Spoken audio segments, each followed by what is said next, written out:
The Royals roll into the Motor City, boasting the longest active win streak in the major leagues at 7 games. Now KC takes on a team they've yet to beat this year. It's the first-place Tigers and Justin Verlander, and the second-place Royals and Jason Vargas. Next.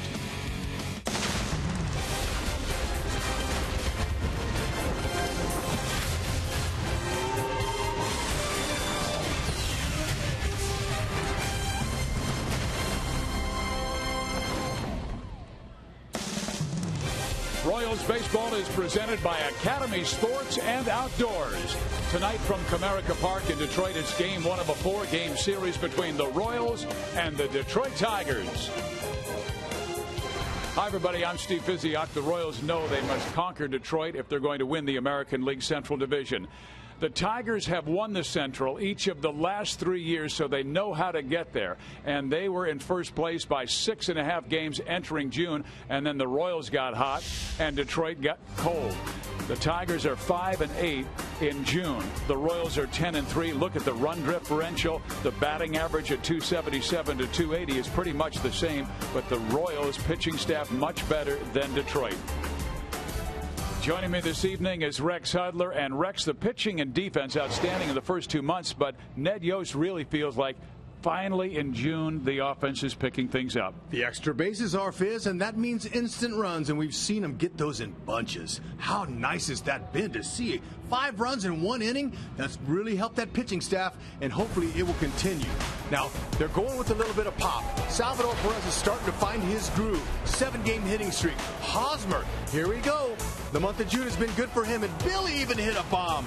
All these guys getting hot at one time. Hopefully they can continue that, especially the multi-home run games. When they do that, the team is 9-1. Power. Pilot the Bombardier. Hope it continues. Open up those Bombay doors and bust Verlander. Verlander has 17 wins against the Royals, but he has been in a pitching slump lately. It's the Royals and Tigers next.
City Chevy dealer. It's Chevy Truck Month. Visit your Kansas City Chevy dealers. By the Missouri Lottery. Try the Missouri Lottery's new Lucky Sevens playbook. And by AT&T, mobilizing your world. It's a beautiful evening in Detroit, Michigan for the Royals and Tigers. KC has won 7 in a row, averaging 6.5 runs per game. And here is their Midwest Ford dealers starting lineup. And you got Aoki, who had the day off yesterday, but in the series in Chicago, he's 3 for 9, and a couple of those hits, he pulled the ball. Nice to see him do that. Get that ball in and pull it. Infante swinging a better bat. Really, the meat of the order is coming around. They're starting to get hit with some power. See if Escobar can start him a new streak. And we've got time to get to Joe Goldberg. Thanks. Right by the Royals dugout here. The energy level is great, but it has been very good every single game. They had their swagger back from last year. They're winning, they're hitting, they're pitching, they're playing defense. And while in one sense they say, hey, this is just the next game, it's another ball game, they also know it's a big one. No question, Joel, but 4 games against Detroit. We could either go, far back or, ahead a lot. So these are important. We got to take one game at a time, not look ahead at the next 3. But we're feeling pretty good about ourselves. So hopefully we can, carry it into this series and do some damage here in Detroit. The comments there from Alex Gordon, not to mention his demeanor, say everything. Yes, we recognize this is a big deal, but he's also laid back, calm, and relaxed in his chair in the clubhouse. They know if they keep playing the kind of baseball they've been playing, they'll be just fine against Justin Verlander. Joel, the team is 3-0 with the dads on this father's trip.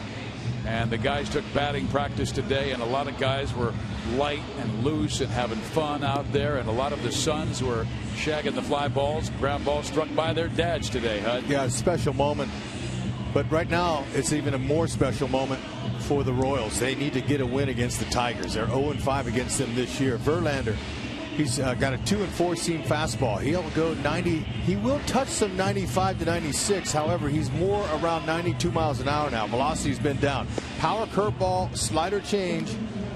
He's got a pretty quick move to home, but he's been allowing a lot of walks lately. Defending behind him, Avila. He's got a real nice throwing stroke. He's catching throws very quick with his transfer. He's thrown out over 30% of the runners. Any mark like that is really good. 45 errors for the Tigers defense this year. Aoki will lead things off, batting .259 this year.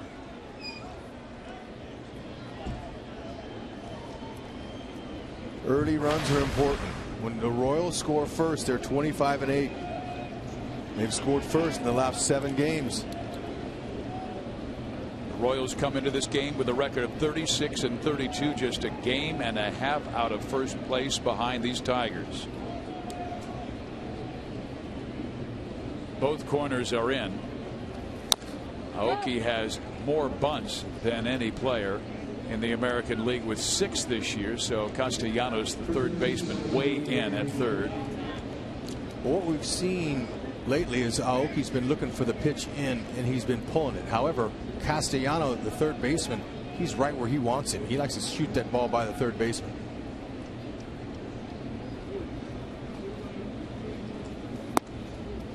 Verlander gets a strike across, so Aoki down in the count, 0-2.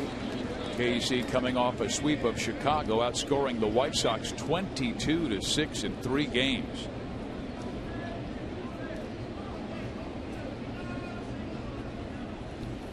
And Aoki with an emergency swing there as Verlander was able to burn one in on him at 94 miles an hour. I don't even know why he swung at that. That ball almost hit him. Justin going through a difficult time. His last 6 starts, an ERA almost 7.5.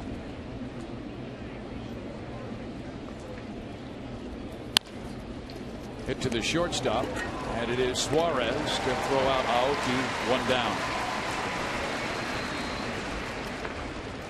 The umpires tonight have Eric Cooper behind home plate. The crew chief is Tom Hallion. He's at first. DJ Rayburn at second base. and Chris Guccione at third. Eric Cooper behind home plate. He's a pretty good umpire. 17 years in. There's Tom Hallion. Solid crew chief. You mentioned Verlander, his ERA up. It's because his pitches have been up. Curveballs have been hanging a little bit. He's throwing more curveballs than he is fastballs. Slow roller to Suarez. Quickly tosses to first base and 2 out. That shortstop position, Rex, has been a difficult one because they lost Jose Iglesias at the start of the season, and they moved on with Andrew Romine, and Eugenio Suarez is their new shortstop because he was wowing everybody offensively in the minor leagues at AA, then to AAA. Yeah, talk about bad news to start the season. When Iglesias went down, it was before the season even started, maybe early in spring training. And 2 stress fractures in both legs is really something. I don't know how he got those shin splints, but those turned into stress fractures, and he's done for the year. So they've been searching for a shortstop since. They had Alex Gonzalez the last time the Royals played in Detroit. He actually had a game-winning hit, as the Tigers had 2 walk-offs against Kansas City. Detroit 5-0 against the Royals this year. Haas is 10 for 45 against Verlander with a homer and 4 doubles in his career. In there for a strike. It's 2-1.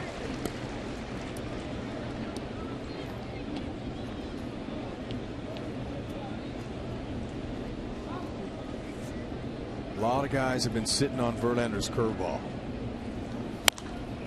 And the one that he threw to Aoki early that he grounded on, that was up. Those curveballs up can be hit. So he's going to be throwing a little bit more inside, especially the lefties. Be coming in, trying to knock them off the plate a little bit. That'll get him off the breaking ball. His fastball velocity is also down just a tick, just 1 mile per hour. Last year his average velocity was 93.3, and this year it's 92.6.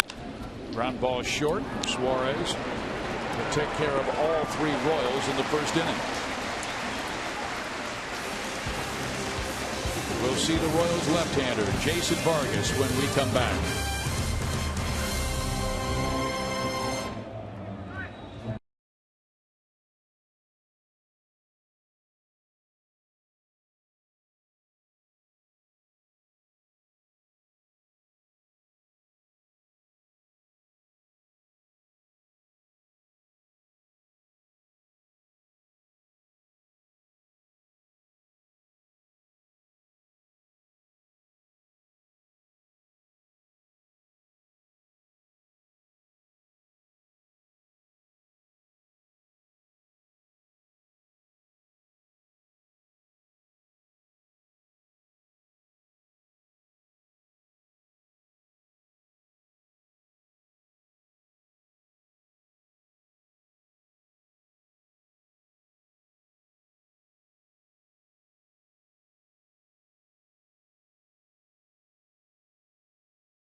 The 31-year-old left-hander out of Apple Valley, California, in his 8th big league season. A fine record, Rex, 6-2 mark, 3.3 ERA. More importantly is how well he has pitched recently. Last 4 starts, a 2.25 earned run average. Sure has, and he's gone 8 innings in the Cardinal outing before the last outing against the Tribe. He went 7 2/3. He almost went 8 in back-to-back games. He's been really good on the road. His changeup is very special. And Rajai Davis, he's their platoon guy that faces mostly lefties. He'll be leading off. He's got good speed. Kinsler's got a few stolen bases as well as Jackson. So this is more of a running team this year. And Cabrera and Victor Martinez have combined for 29 home runs and 99 RBIs. The Royals defense is excellent. We'll show them coming up as Vargas throwing to Salvador Perez, his catcher, and Rajai Davis with a .276 batting average. Veteran out of Connecticut.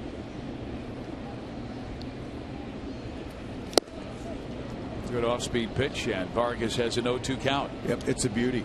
His changeup he'll throw anytime to righties or lefties. The whole key on that pitch is to keep it down. He's been able to do that his last few outings. The ones his 5th, 6th, 7th starts, he got lit up a little bit because his changeup was up. Now they're going to try a four-seamer up there. He loops it to right field for a base hit, and now trouble is on because Davis with 19 stolen bases this year. Yeah, I don't think that was the right call there, because Vargas up top like that, he doesn't have enough to get it by the hitter. That's a good hit pitch there. Vargas has a good curveball. He'll cut it in. His changeup. He's going to mix up his pitches, but wants to stay away from those balls up in the zone. If he's going to throw up there, he needs to throw way up there on the letters. He'll get hurt there.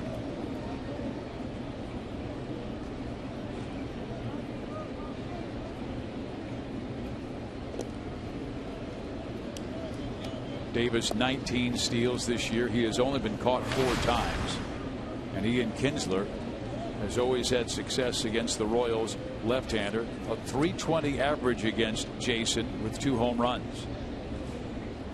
Salvi's thrown out 32% of runners this year. Him and Avila, some of the top marks in baseball as far as that goes.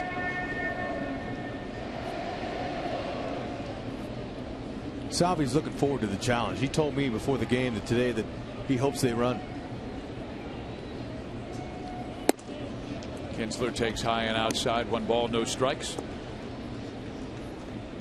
Kinsler ruined Vargas's game earlier here in the season. 2nd game of the season. Did it hit the only home run and the only run against Vargas. He had a no decision in that contest. Gave up just 1 run in 7 innings.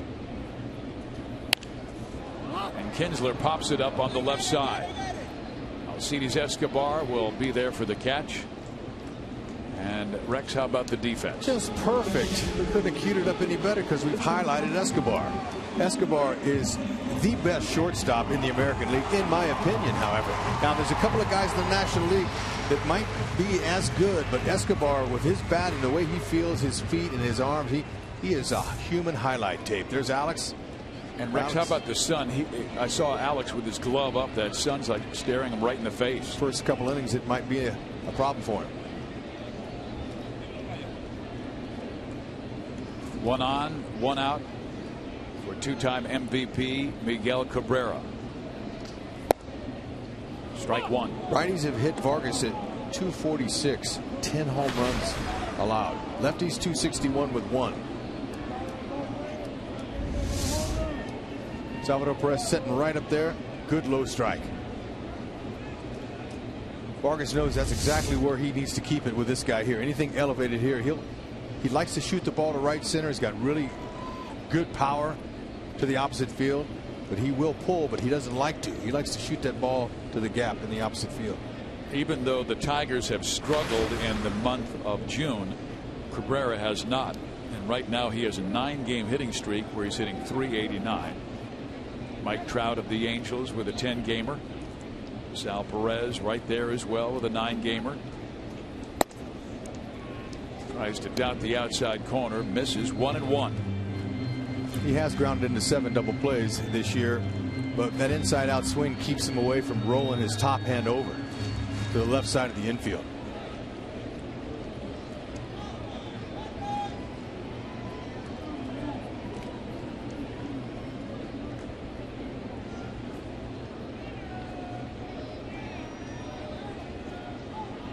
And he's got it picked off. Throw by Hosmer is safe. Hosmer's throw a little high, so Infante had to reach for it and bring the tag back down. So it's a steal for Rajai Davis.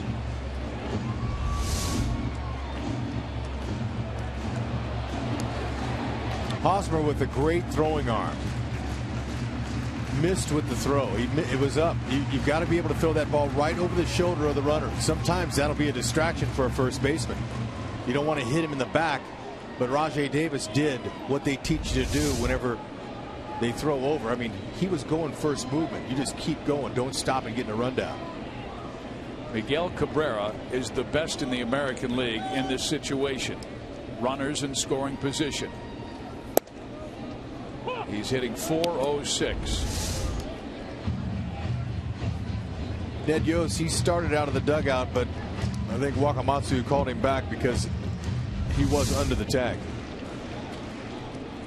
Ned's been good with his replays this year. Two of the best RBI guys in the game back to back in Cabrera and Martinez. And Miggy hits one sharply, but right to Escobar, who scoops it before it hits the dirt. And there is 2 out.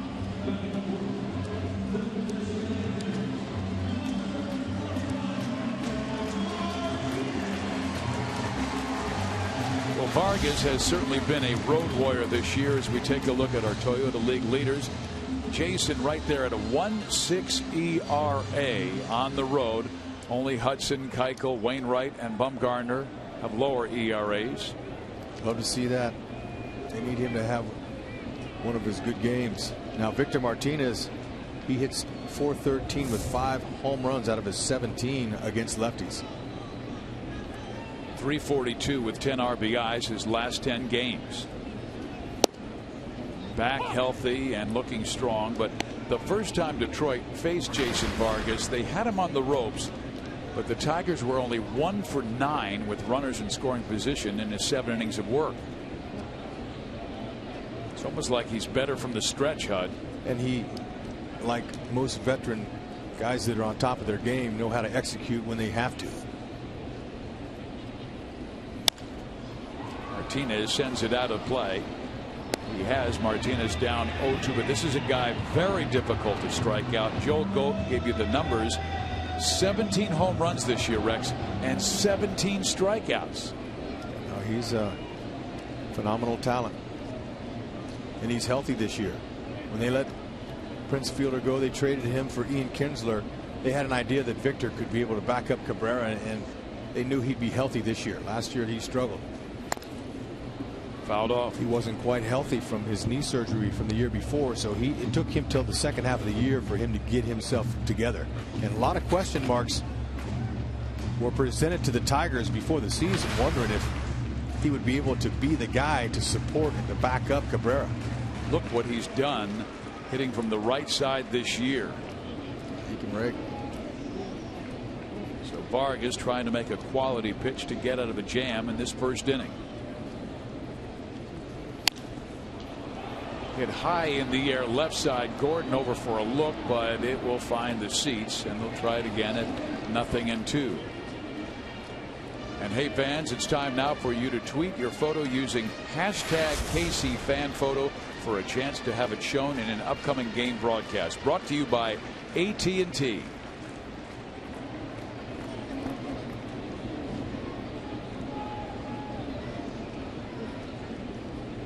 This is baseball weather, 89 degrees.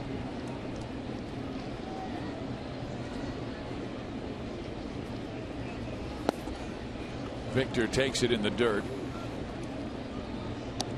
The Tigers right now at 36-29, but a lot of Royals fans here for this big test between first place Detroit, second place KC.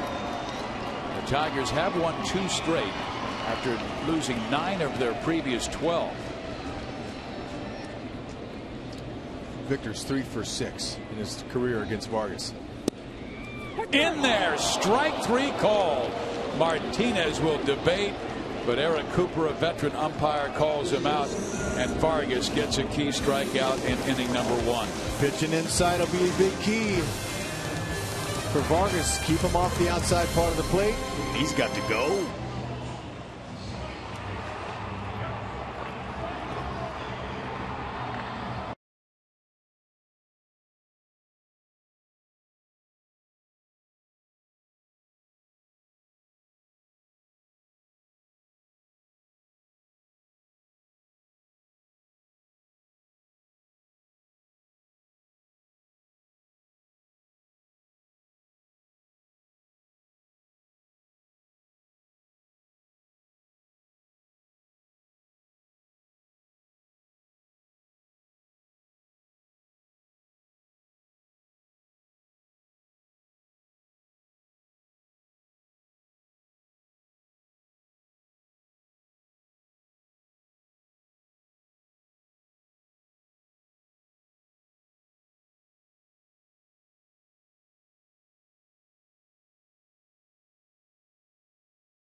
Martinez with a runner at second base. Here's our American League All-Stars. Donaldson at third base for the A's, very deserving there. Jeter, Cano, Cabrera from third to first, and you've got Melky in left field, Mike Trout in center, Bautista in right, and Wieters will not play because we just found out today that he is going to undergo Tommy John surgery in just a few days. Yeah, right folks. Elbow. Yeah, we got to get a Royal in there. Come on, Salvador folks. Perez. Yeah, let's vote him in. Come on.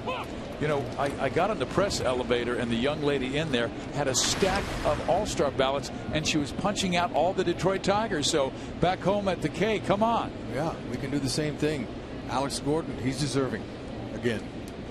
Here is Billy Butler, who rakes against Verlander to the tune of a .432 average against one of the best pitchers in the game. And you ask Billy about it, he goes, I don't want to talk about it. He's a great pitcher. That's all I want to say. You talk to Verlander about it, and he goes, yeah, he gets a lot of singles. Wait a second, Justin. He's hit 2 home runs off you.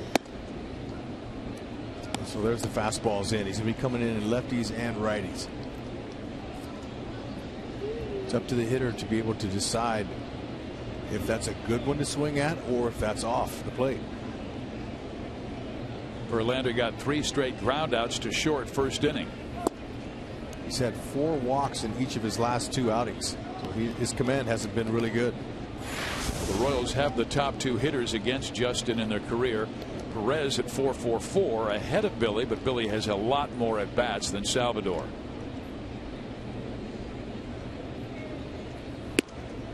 Inside ball 4, so he walks the guy who's been his chief nemesis through the years. It's his 9th career walk versus Verlander. And we remind our Royals fans and those around the nation to vote for Alex Gordon for the All-Star game.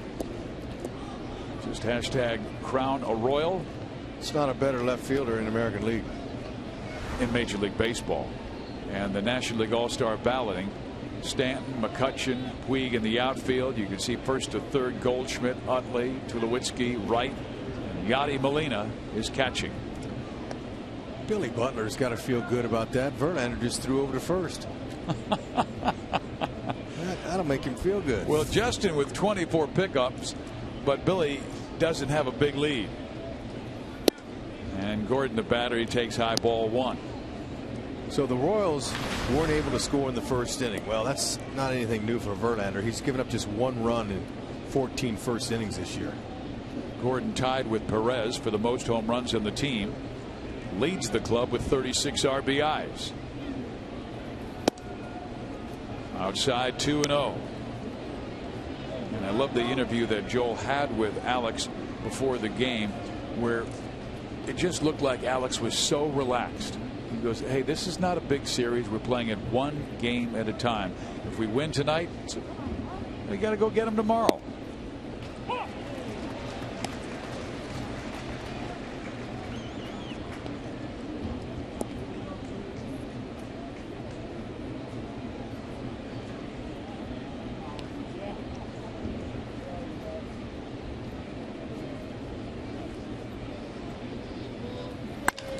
Base hit right field. Billy will round second, hold there as Torrey Hunter with a good arm. And the first 2 Royals are on in the second inning against Justin Verlander.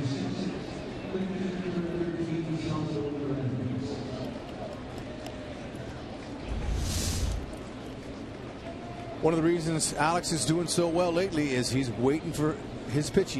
He's getting a good pitch to hit because he's working a good hitting count. He makes the pitcher throw a strike.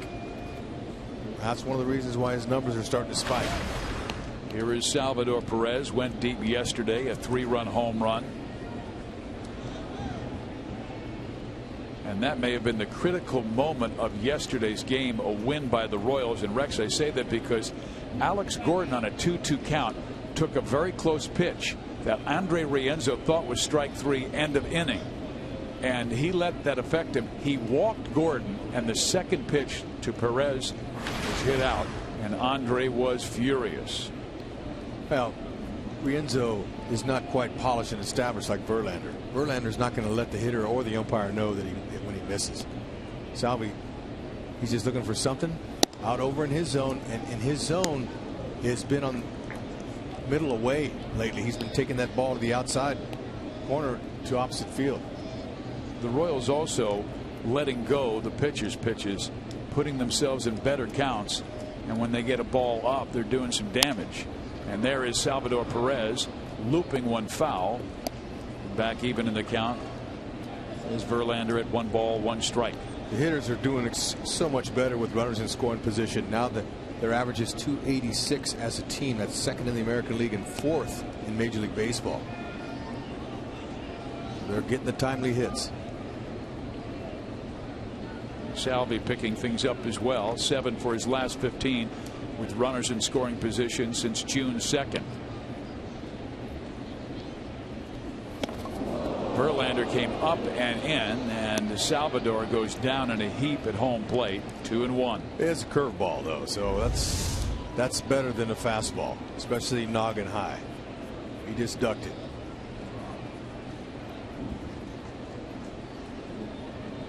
Barely missed grazing the top of his helmet. Did a great job of getting out of the way of it. After a guy drops you like that, you want to hit the gap on him or take him deep. Oof. He had a good rip at a 95-mile-an-hour fastball.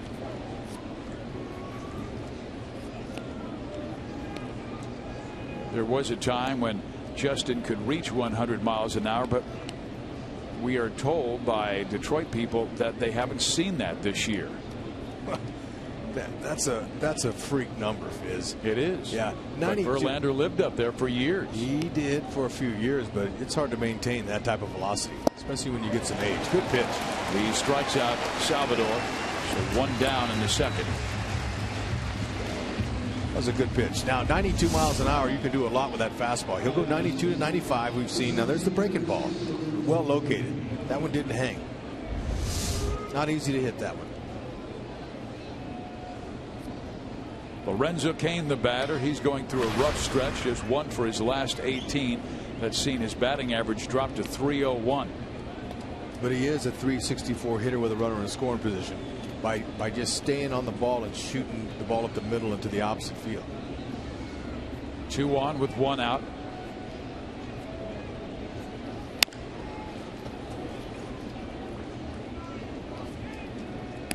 Cain 3 for 12 against Verlander.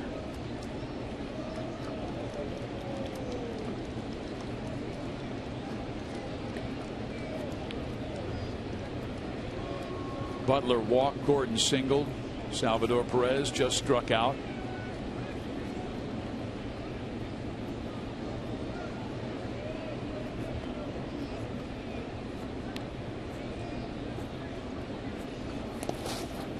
Good save by Avila.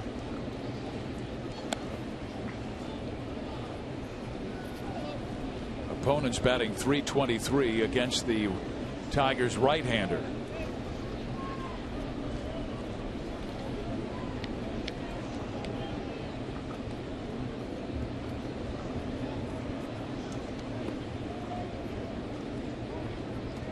Stay inside the baseball. You want to roll your hands over to stay out of a double play. Upstairs, 2 balls and 1 strike.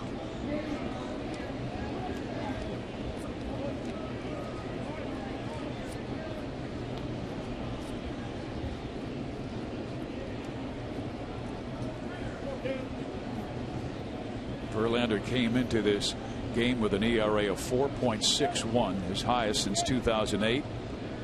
Most troubling is his strikeout rate, way down. Foul. 2 balls and 2 strikes. The strikeout rate right now is 6.6 per 9 innings, and that's well below his career rate of 8.4. Young man glad to grab a foul ball here at Comerica. Game 1 of a 4-game series between the Royals and Tigers. Right-handers this year off Verlander are .325 with 5 homers. That's a high number for him, and it's because of pitches like that Lorenzo missed. It's a curveball. They've been hunting him out. There it is again. It doesn't have the bite on it. And Jackson will be able to run it down Billy Butler's going to be doubled off second base. I don't know what Billy was thinking. Wow. Too bad there.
Detroit, Michigan. Jason Vargas back on the hill to face Torrey Hunter, Austin Jackson, and Nick Castellanos.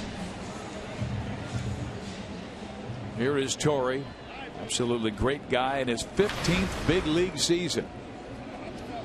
Last year hit over 300. This year numbers down to 264, but showing good power with 9 home runs. He hit 17 last year.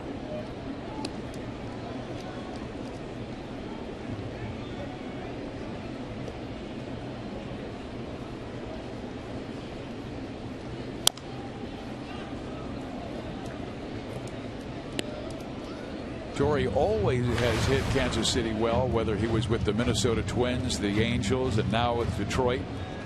32 home runs, 122 driven in. Upstairs, 1-2. That's where he wants to put his fastball, not where he left it to Rajay Davis.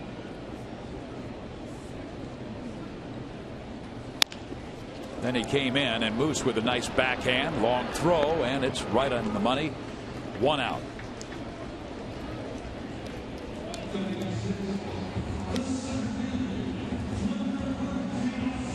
Time for our MTP Honda Most Trusted. And it was Ned Yost yesterday. It was beautiful. Now this play here is a good angle. It definitely looked like Shields balked on that. However, this is the first inning. There wasn't even an out made yet.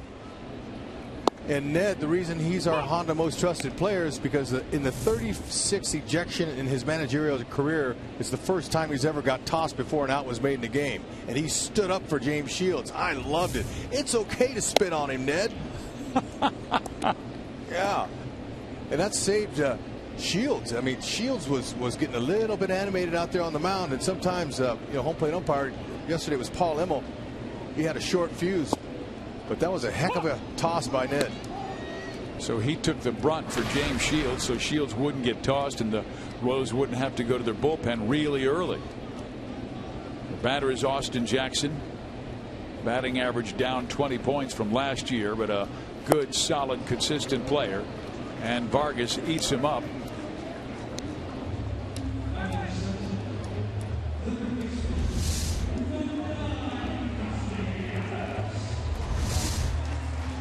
Now, I would never encourage anybody to spit on anybody, but sometimes when managers argue, they can't control it. Ned wiped his mouth, and he was at least being polite to Paul Emmel.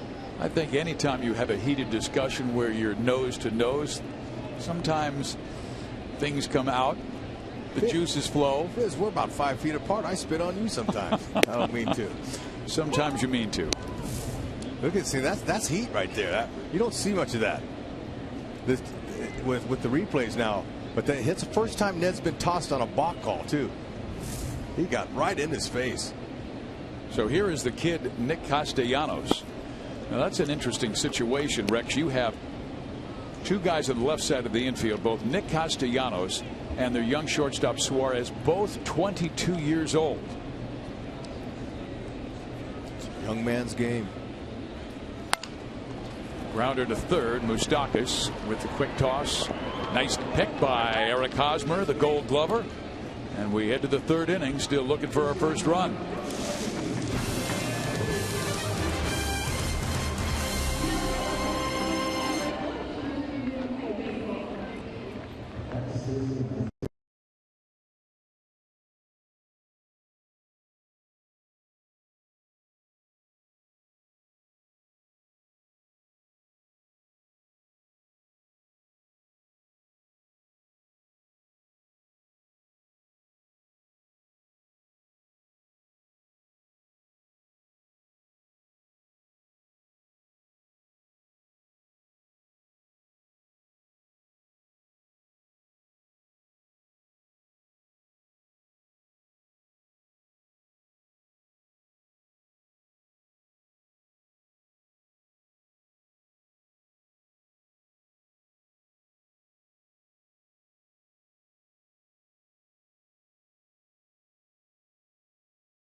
Of all time, and that Sports Illustrated cover said it way back when, the best hitter since Ted Williams, and the two of them had an incredible hitting bond. No one liked to talk hitting more than Ted Williams and Tony Gwynn.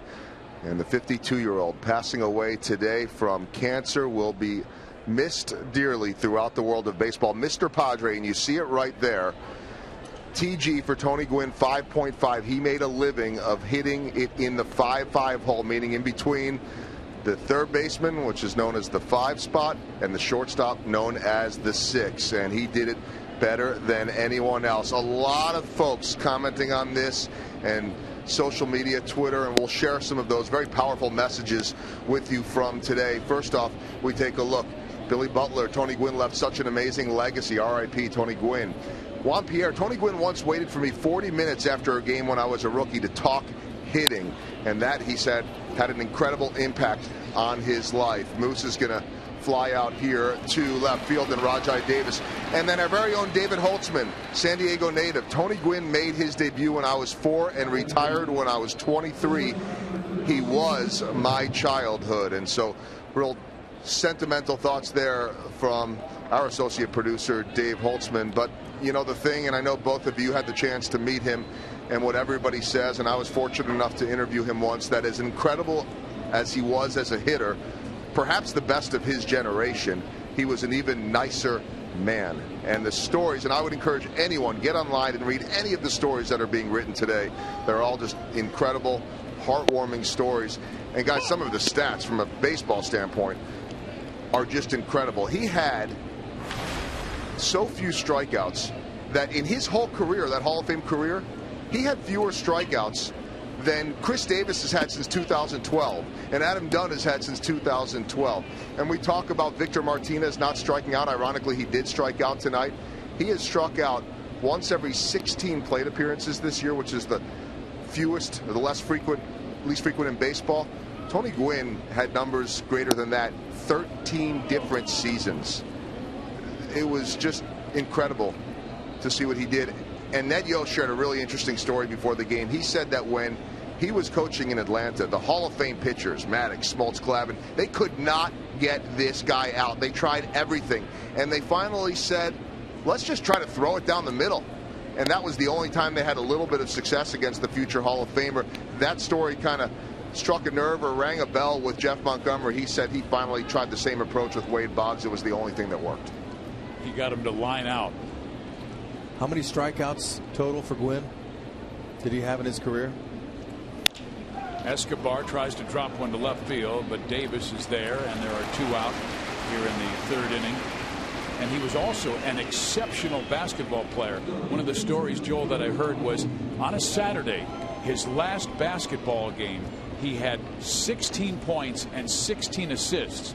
The next day, he played in the baseball game for the Aztecs and went 6 for 6. I mean, that's a story about legends. Phenomenal. Here is Nori Aoki.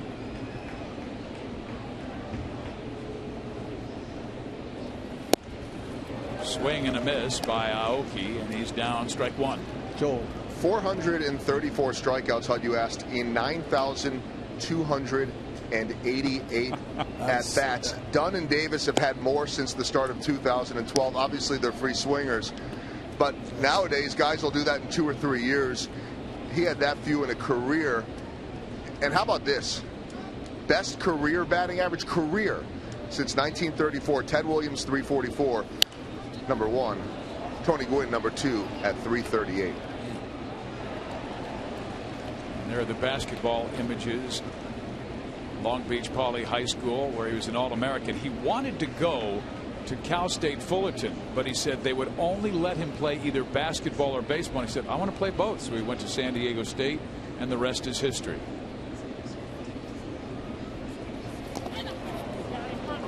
And he came way inside and hit Nori on the back leg. So Aoki is on with 2 out for Omar Infante, the former Tiger. It's his 3rd batter that Verlander's plunked this year, and it just caught him on the left knee.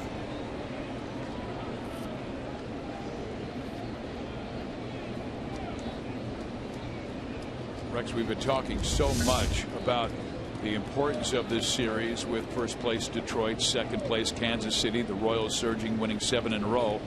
And we haven't really talked about how much Omar Infante was important to the Tigers' success the last few seasons. He hit .318 for the Tigers, and Ned Yost, obviously this is his first year with Omar, but he said he is so quiet. But he goes, the one thing I can tell you about Infante, he was telling the Detroit writers, there's no panic with Omar in any situation. Oh, he's a professional all the way. Knows his business. Hasn't had any success against Verlander. 0 for 8 in his career. First ball swinging last time up to the shortstop. But he has a nice .280 average with a runner in scoring position, and he's hoping that maybe he can get one, even though Aoki's at first. Maybe he hits a gap. We told you earlier that Verlander has one of the best moves in the game, 24 pickoffs in his career. Aoki with 7 steals. He's been caught 4 times. Got quick feet.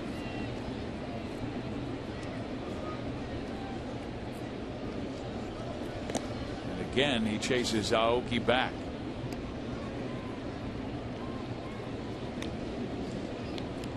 Verlander last started on Wednesday and lost 8-2 to the Chicago White Sox. And he was really cruising in that game. The Sox had scored just 1 run off of him going into the 6th inning, and then scored 7 runs, 6 off Verlander. Somebody on the Royals team is going to get that curveball. That curveball, only once has he thrown it where he wanted to, and he struck out Lorenzo Cain on it. Or no, excuse me, it was Salvador Perez. But he's been leaving it up. It's one of the reasons he's been getting hurt. Location. And Rex, that's one of the things that I think the Royals have shown great strength at in the month of June is the way they're making adjustments. Hector Noesi on Saturday just mowed them right down, but the Royals made adjustments. Second time to the order, got better counts, and then knocked Noesi out of the game. Aoki goes. The pitch is swung on, hit into the air to right field, and Hunter will take care of it, and that will do it for the Royals in the third inning. Once again, our thoughts and prayers are with Tony Gwynn's family at this time.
Days are back at the K. On select dates this year, fans of select area colleges can purchase a special ticket package that includes a ticket to the game and limited edition KC caps sporting your favorite school colors and logo, all at a discounted price. First up is Wichita State Day this Saturday versus Seattle, followed closely by Kansas State Day on June 29th. Don't miss your chance to root on your Royals and your school. Visit Royals.com/promotions now for tickets. I gotta get a few of those purple ones, and I know you're going to go for the blue ones. Hey, I'll take any one I can get. They're all nice. They are.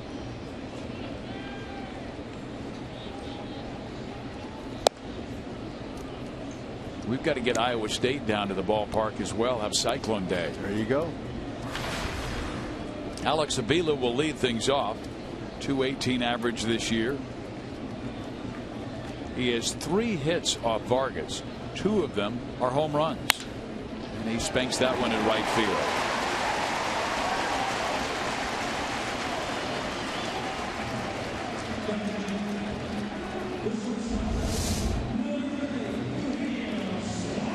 Fastball down the middle.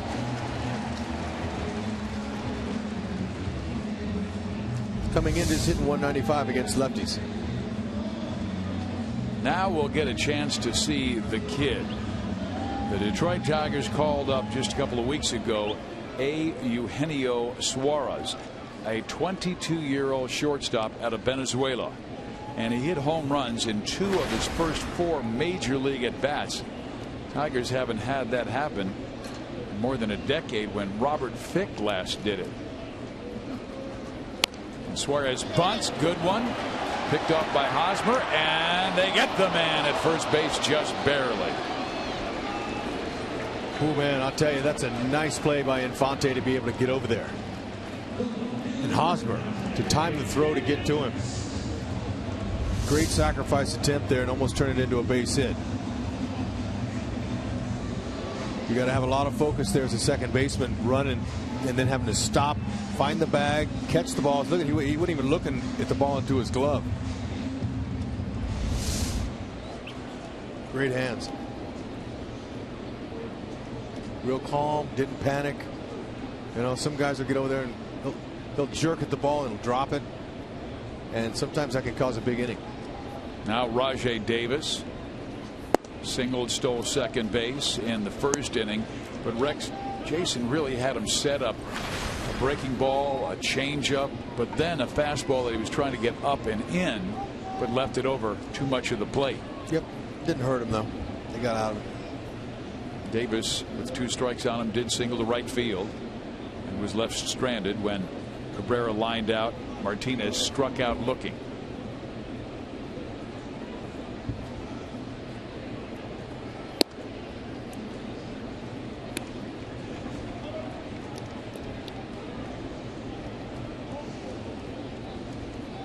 Eric Cooper, he's doing a nice job. He's not giving those corners on breaking balls to either pitcher tonight, Vargas or Verlander. In there, 2-1.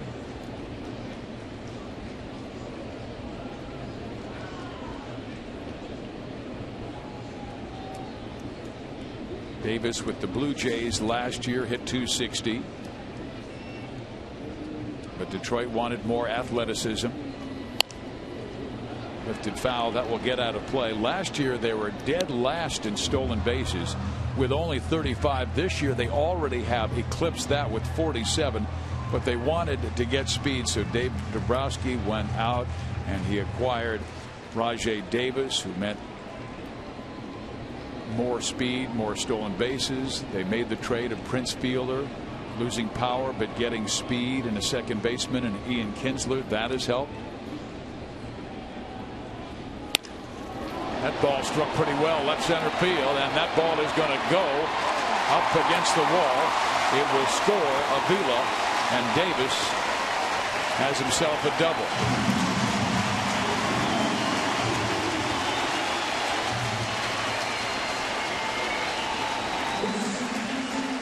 1-0 Tigers. Let the changeup up. Rajay was able to barrel it. Good thing he hit it in the gap. If he pulls that anymore, it would have been a 2-run homer.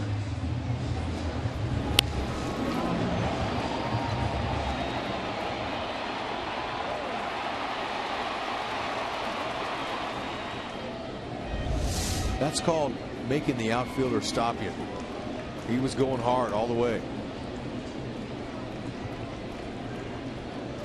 So the Tigers take the early 1-0 lead. And here is Kinsler, who popped up to short his first time. Rajay, he'll try to steal third if he feels like he can get a jump.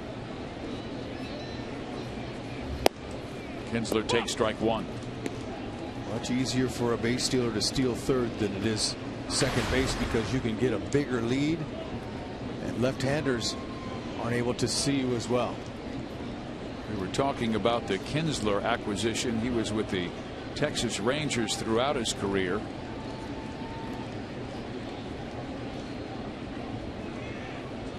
The Tigers lost 55 home runs and 214 RBIs that Prince supplied the last 2 years, but Prince out for the year because of that neck injury with the Rangers, and Texas going through all kinds of physical problems in 2014. Yeah, they're just banged up.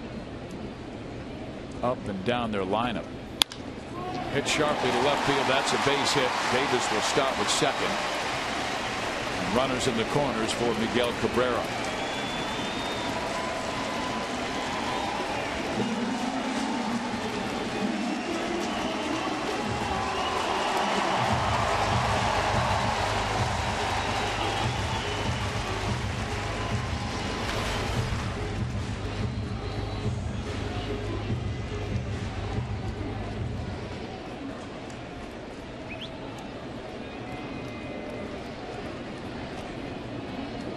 This is where Miguel Cabrera really likes to stay inside the ball and shoot the opposite field gap, or try to find the hole between the first and second baseman here. He doesn't want to roll over and hit into a double play. He's going to look for something up and try to elevate.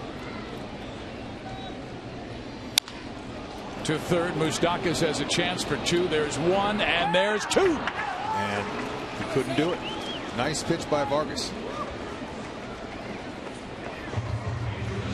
The Detroit does score a run and takes the early edge on KC.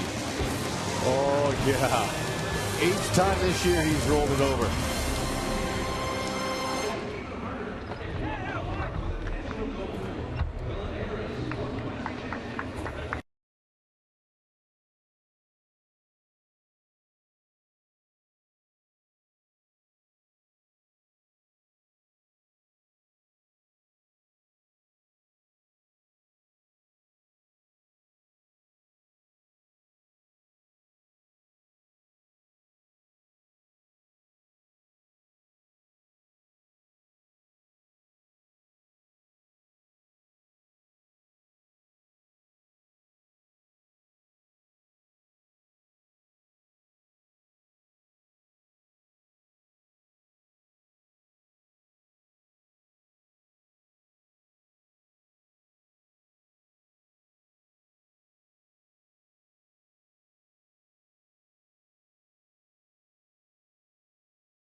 Today's game brought to you by Miller Lite. Eric Hosmer will lead things off for the Royals. He'll be followed by Billy Butler, then Alex Gordon. Oz grounded out to short his first time up. He has hit safely in his last 5, batting .350. Get his average up to .263. He sends that one out of play for strike 1. Seems like Eric's putting himself in a better position. Rex 3 walks last 4 games, along with better counts. And consequently, when he's getting a pitch that he likes, he's hitting it hard. He has 3 home runs in the last week. It's always good to work on your plate discipline. And when you get that pitcher behind, he's got to throw you a strike, and he's going to throw you something easier to hit. But Verlander has the advantage at 0-2. He has struck out only 1 Royal. That was Salvador Perez. Second out in the second.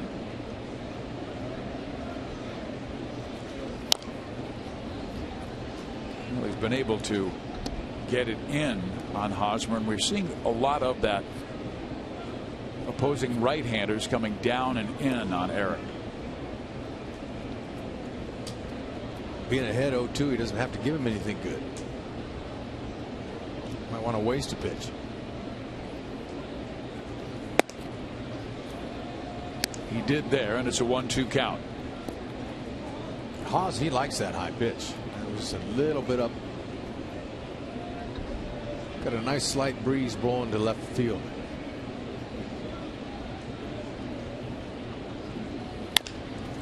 That one's up the middle. It will be covered by Suarez, who bobbles. Hosmer safe. He was going to have to make a quick exchange from glove to hand. Hosmer was roaring down that first base line, so they'll give Eric a base hit. Yeah, they should. Now, Kinsler, it's not as easy to play for him. So you want your shortstop to take everything he can because his momentum's carrying him that way. Young 22-year-old kid, has plenty of range, just couldn't find the handle there. They still say that Romine is better defensively, Suarez better offensively. So they figured, let's go with the kid and see how he does, and he's done quite well offensively, and he's been good enough on defense. And here is Billy. Takes strike 1.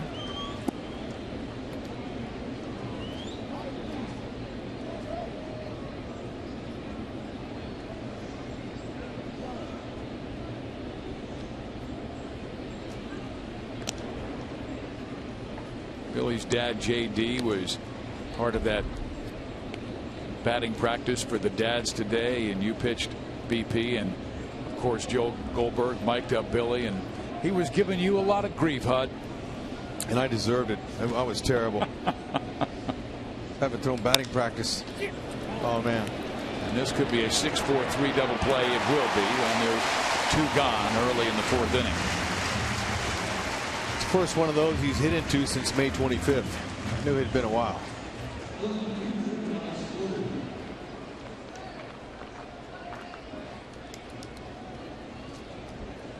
Well, our Chrysler drive of the game is the Father's Day batting practice, a day after Dad's Day. Yeah, you know, very special for these men. And, you know, really, I was below the hitting speed. See that? I was just lobbing it in there. So I wasn't, I haven't thrown BP since spring to my boys. So I took my share of heckling from the guys, and I deserved it. Gerard Dyson was chirping from the infield as he was out there shagging. I can't believe you played 20 years of baseball, Hud. Alex Gordon fouls it off for a strike. Detroit scored early on a double by Rajai Davis that plated Alex Avila. But Vargas was able to get out of a wicket jam, and there are all the dads. Mr. Butler holding court. Yep. Boy, was he funny talking about his son today. He had the best joke, and it was Billy who retold the joke to us. Gordon takes it up high and outside. We have the team photo of all the dads and their sons together. This is the 2nd annual Father's Excursion. Last year the Royals went 4-3 going to Tampa Bay and Cleveland, and they're 3-0 this year. But J.D. Butler said his son was being recruited by the University of Florida, and the coach of Florida said, you know, I like my pitchers smart and my hitters dumb. And his dad turned to Billy and said, son, looks like you're going to be a Hall of Famer. Only dad could say that. And Billy was just laughing. There's a base hit to right field. Alex on for the 2nd time. Billy does have the ability to laugh at himself, Hud. And that's one of the great things about him. Now, you have to, as a ball player, and you have to have very, very thick skin. How about an AT&T rewind? Let's go back to September when Verlander was facing Salvador Perez, and he hammered one over the left field wall, and even Verlander was saying, wow, these guys are hot. Royals would finish in 3rd place in the American League Central. Detroit won it at 93-69, winning the Central by 7 over KC. It's a nicely located curve there. That's where he wants to keep it. He struck out Perez on a curveball in the 2nd. Now trying to keep Gordon close.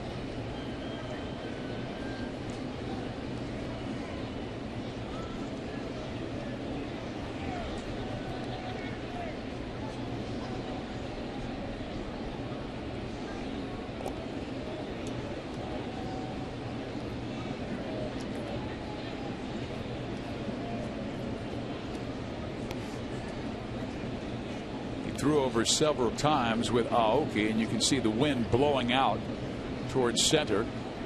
That's 3 times he's gone over to try and get Gordon. 3 times he tried to get Aoki. His pitch count at 56 and 2 out in the 4th inning.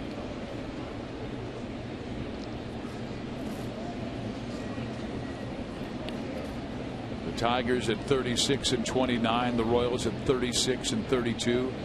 Game and a half back of Detroit. The start of this month, KC was 6.5 back. They have shaved 5 games off the standings. Gordon goes. The pitch is swung on, line to right field. That's a base hit. Alex will take it all the way to 3rd with 2 out.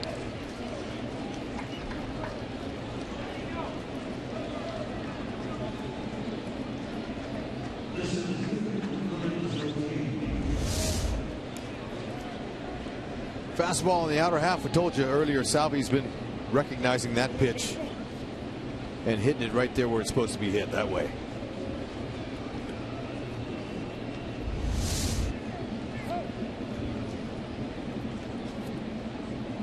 Verlander has allowed a home run in 5 of his last 6 starts. He has an ERA of 7.4, and we told you in his last start he cruised into the 6th inning, giving up just 1 run, but the Sox scored 7 in the 6th, 6 of those runs off Justin. There's a chopper up the middle, easy play for Kinsler, underhands to Suarez, and the Royals done despite 3 hits in the 4th inning. But the double play hurt, and we head to the bottom of the 4th.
College and King in Overland Park, and by your Midwest Ford dealer. Visit us at yourmidwestforddealers.com.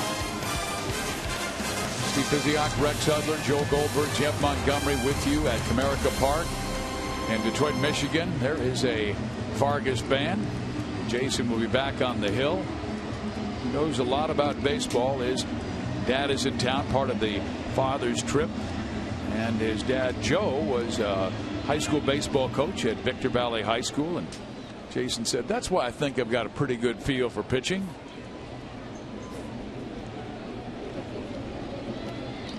He will face the very difficult Victor Martinez, Torrey Hunter, and Austin Jackson here in the 4th. Martinez struck out looking. Beautifully located pitch on the inside corner with a man in scoring position, and strike 1. Rare sight to see this guy strike out, especially taking one. That's just perfect. Right on the corner on the inside. Low.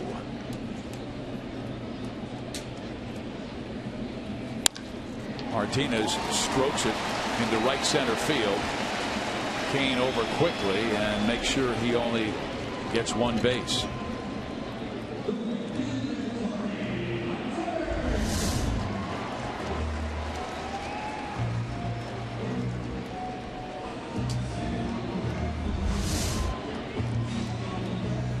Vargas was able to get Cabrera to hit into a 5-4-3 double play, and now he faces Torrey Hunter, who he got to ground out his first time up.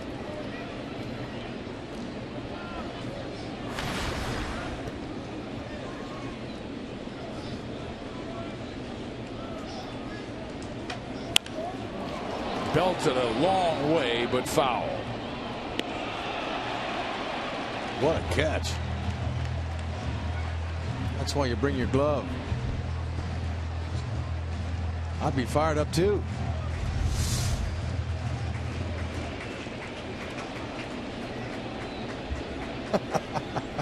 Look what I found, Mom. Yeah. You would have thought he won the lottery. And there's a bloop towards right field, and that ball will drop. Aoki with a quick toss to third, and they've got him hung up, but getting back barely in time is Martinez.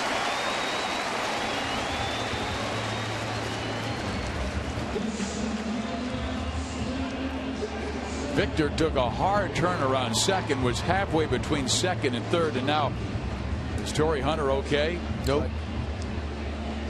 Man, that's not a good sign. It looks like he some kind of leg problem, and Torrey's coming off. Oh, that's all they need. A great attempt there to try to get Martinez. Hunter got to first base and felt something there. Whenever that hamstring bites, it sometimes will shelf you for a while. So Ausmus is bummed out about that.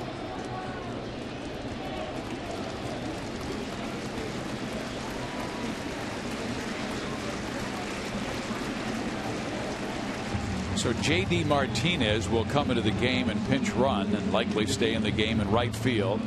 He is one of their reserve outfielders. Picked up from the Houston Astros earlier this year.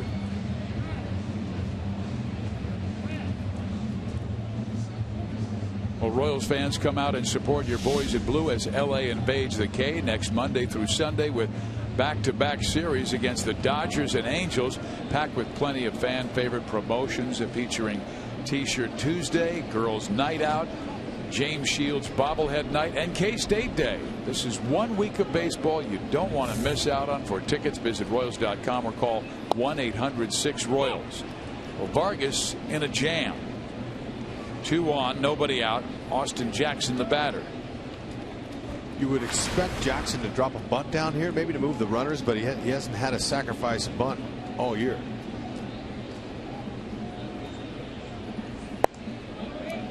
And he has not shown it on the first 2 pitches, and it's a 1-1 count.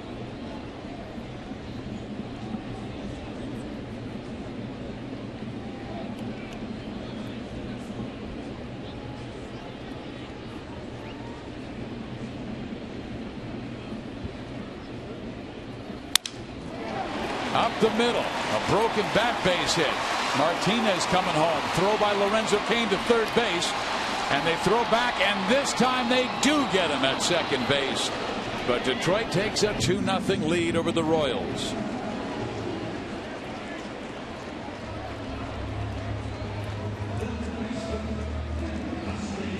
Hitters on the base, or runners on the bases, can tell when a hitter breaks his bat and it's going to drop in there for a hit. So you can see Victor Martinez on contact coming home because he could hear the break of the bat. Lorenzo did a nice job of coming up, altering his throw instead of going home, hitting Moose. Moose kind of just guided in there back to his quarterback days. Just kind of lobbed one over to Escobar, caught him on the run, and it caught J.D. Martinez. 3 straight hits for the Tigers. As a matter of fact, 5 of their last 6 batters have base hits off Jason. And here is Castellanos.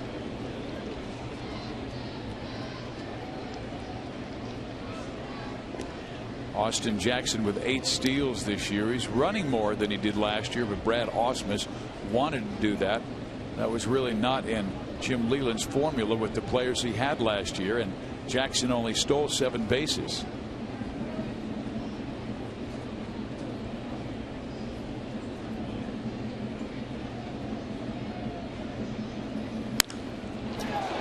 Castellanos to left field. Gordon back near the wall, pulls it down, and Jackson back to first.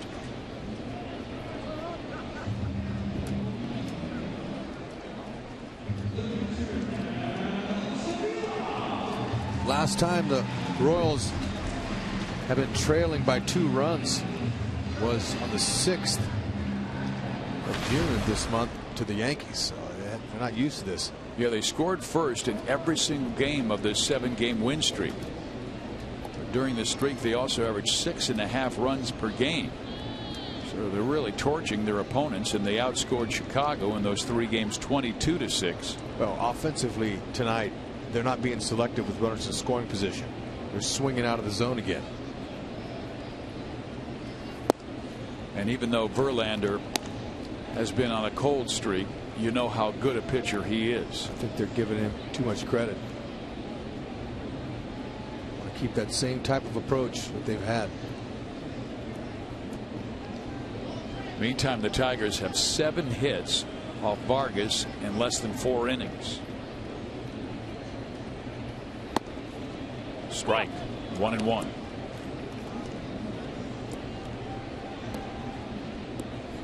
Now the Royals, with a strike on, move Moustakas over to the right side, so there are 3 infielders, including Hosmer, who's holding the runner, with Escobar by himself. He's pulled over towards right, shortstop side of second base. Vargas goes upstairs to get the count to 1-2.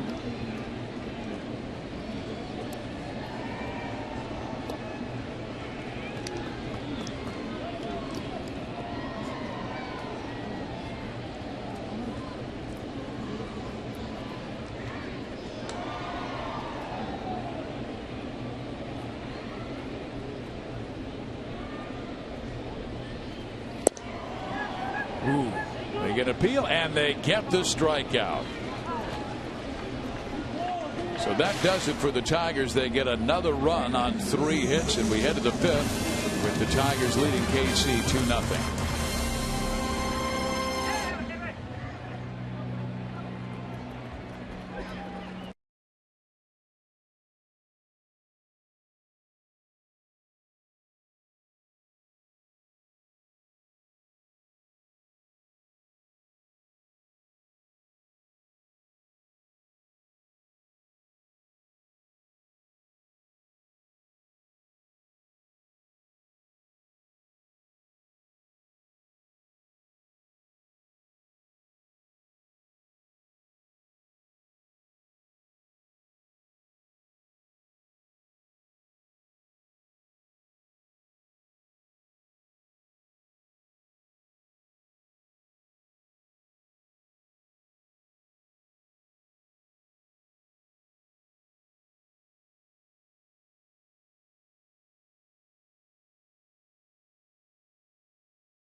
Strikeout Tony Gwynn 3 times in a game.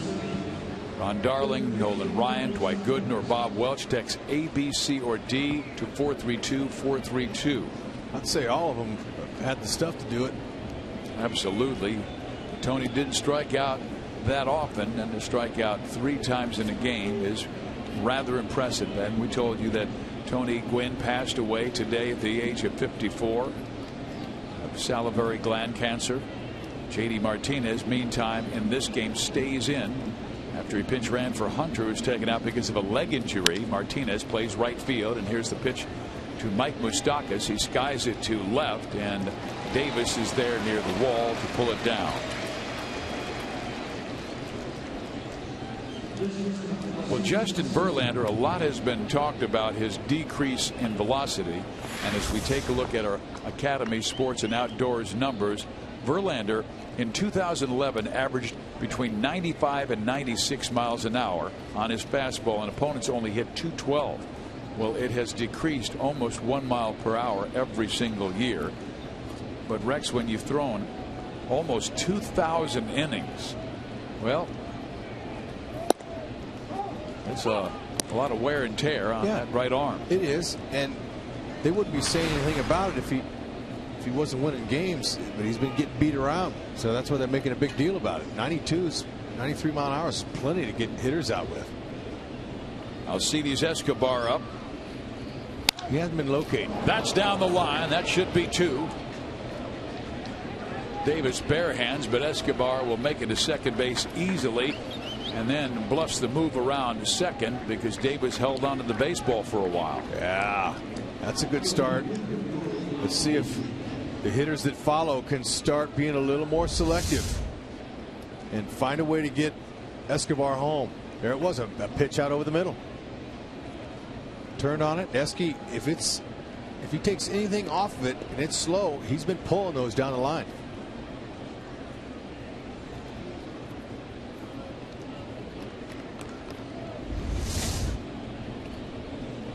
Detroit will bring their corners in, particularly Castellanos, who's playing on the edge of the infield grass at third. Aoki, a good bunter, but Verlander, a very good defensive pitcher. Aoki swings, base hit right field. Escobar will be held at third base. It's a good call. Ball was hit hard. There's nobody out. JD Martinez throws well. Don't want to run into an out at the plate early. Excuse me, there is one out.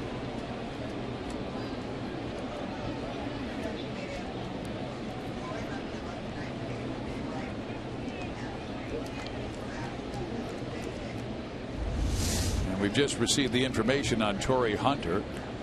A right hamstring cramp, they're calling it, day to day, and obviously they'll take a look at that. JD Martinez looks to be the right fielder right now and also day to day.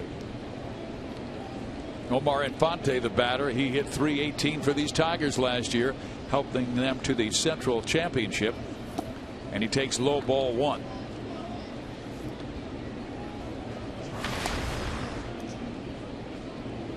Royals have really come through at the big inning lately. KC has plated 3 runs or more in an inning 12 times since June 2nd. And they've had 8 big innings in the current 7 streak. Right now they've got Escobar at third and Aoki at first.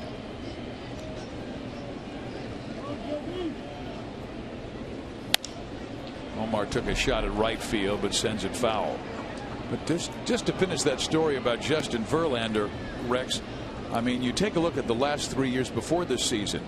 He has gone from 24 wins to 17 to 13. His ERA has gone from 2.4 to 2.64 to 3.46 to its current 4.61. And they signed him to a long-term deal. Pretty much a lifetime contract with the Tigers. Royals trying to get to the veteran right here in inning number 5. To left field, base hit. Escobar scores, and the Royals have cut the lead to 2-1. There you go. Find that hole. They needed a clutch hit to get on the board, get a little momentum going. Now keep the train rolling. Seems like whenever the Royals get some action going, knock in a run, at least the last several games, they've always backed it up with some frenzy hitting. You know, Infante likes to do that against his former team. Well, Justin's career against the Royals, I mean, absolutely sensational. His first 21, 14-2 with a 2.36, but his last 9 not as strong. And we showed you video of Salvador Perez's home run, and even Verlander was impressed because he thought he made a good pitch in a good spot, and Salvi hammered it out. Strike one to Hosmer, who is 1 for 2, reached on an infield hit his first time up. But twice he's hit the ball on the ground and does not want to hit into a double play here with the Royals rolling. Took a nice inside fastball up in the zone. He wants to look up. He's got that home run swing down. And he'll get that just past Verlander. This will load the bases. So Hosmer with 2 base hits in the game, and neither one of them, Rex, made it more than about 120 feet. Hey, he'll take it.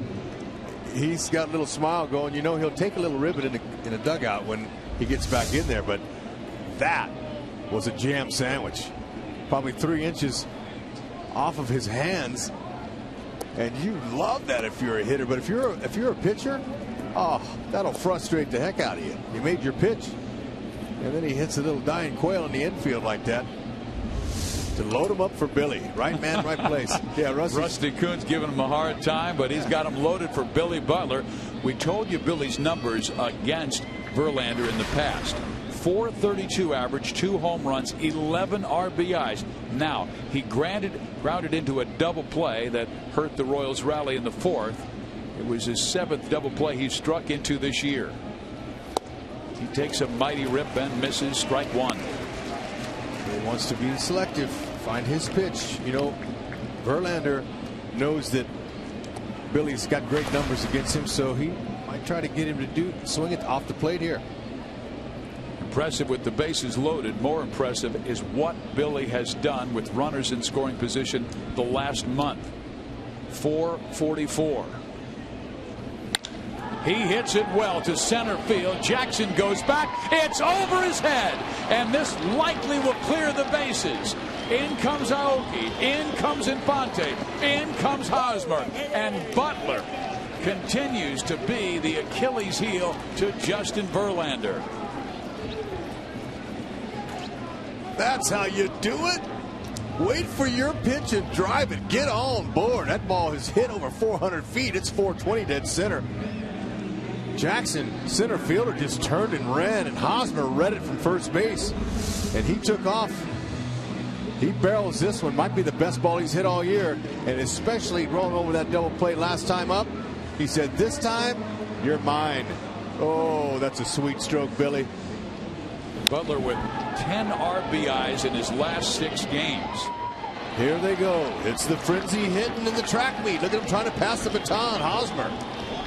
All 3 runs. That was a cookie with 3 chocolate chips on it, and a beautiful stroke. 14th double of the year. Timely.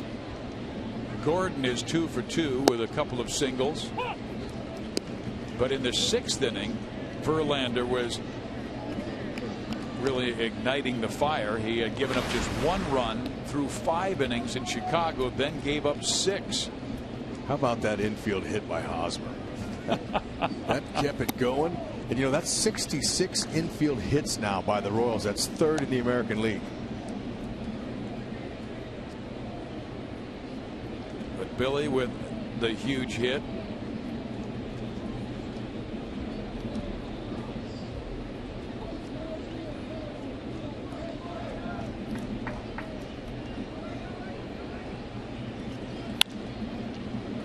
Gordon pops it up left side. Castellanos racing for it, won't reach it, just beyond.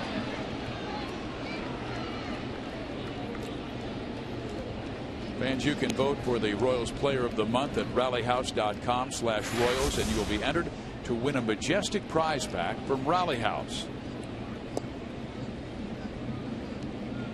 Royals with 4 runs on 9 hits. The Tigers with 2 on 7 as they have erupted for 4 in the 5th after being down 2-0 entering this inning.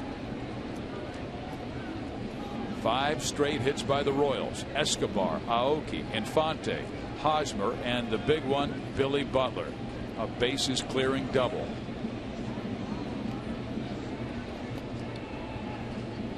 Royals now have 3 players over 30 RBIs, HUD, with Butler, Gordon, Hosmer. Don't stop now. Trade places with Billy. We've seen the Royals get him in bunches. They're doing it again here in the 5th. Yeehaw! It's a cowboy hat giveaway. Well, the Royals will be coming back to town after this 4-game series in Motown. They'll have Seattle this weekend, Friday, Saturday, and Sunday, and then the Dodgers come to town, followed by the Angels. Gordon swings and misses. Now down in the count, 1-2. Excuse me, a strikeout of Alex Gordon. Early in the second out. Yeah, early in the game, they weren't able to get the big base hit with runners in scoring position. They were 0 for 3 in this inning. Now they're 4 for 5. Only the 2nd strikeout for Verlander. We're still checking that KC schedule for this weekend. A couple of day games on Saturday and Sunday. Salvi Perez.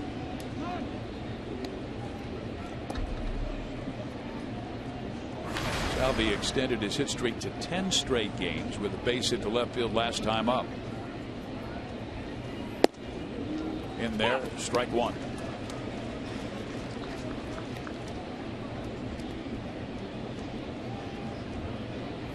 I was having to get some new lumber after that last jam shot.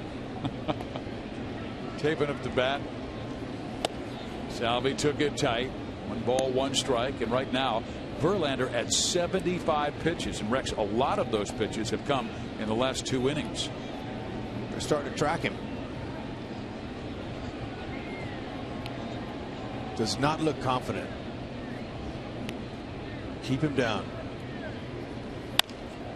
He made the game look so easy, particularly in that 2011 Cy Young and MVP year when he won 24 games, lost only 5. He was a threat to throw a no-hitter every single time out.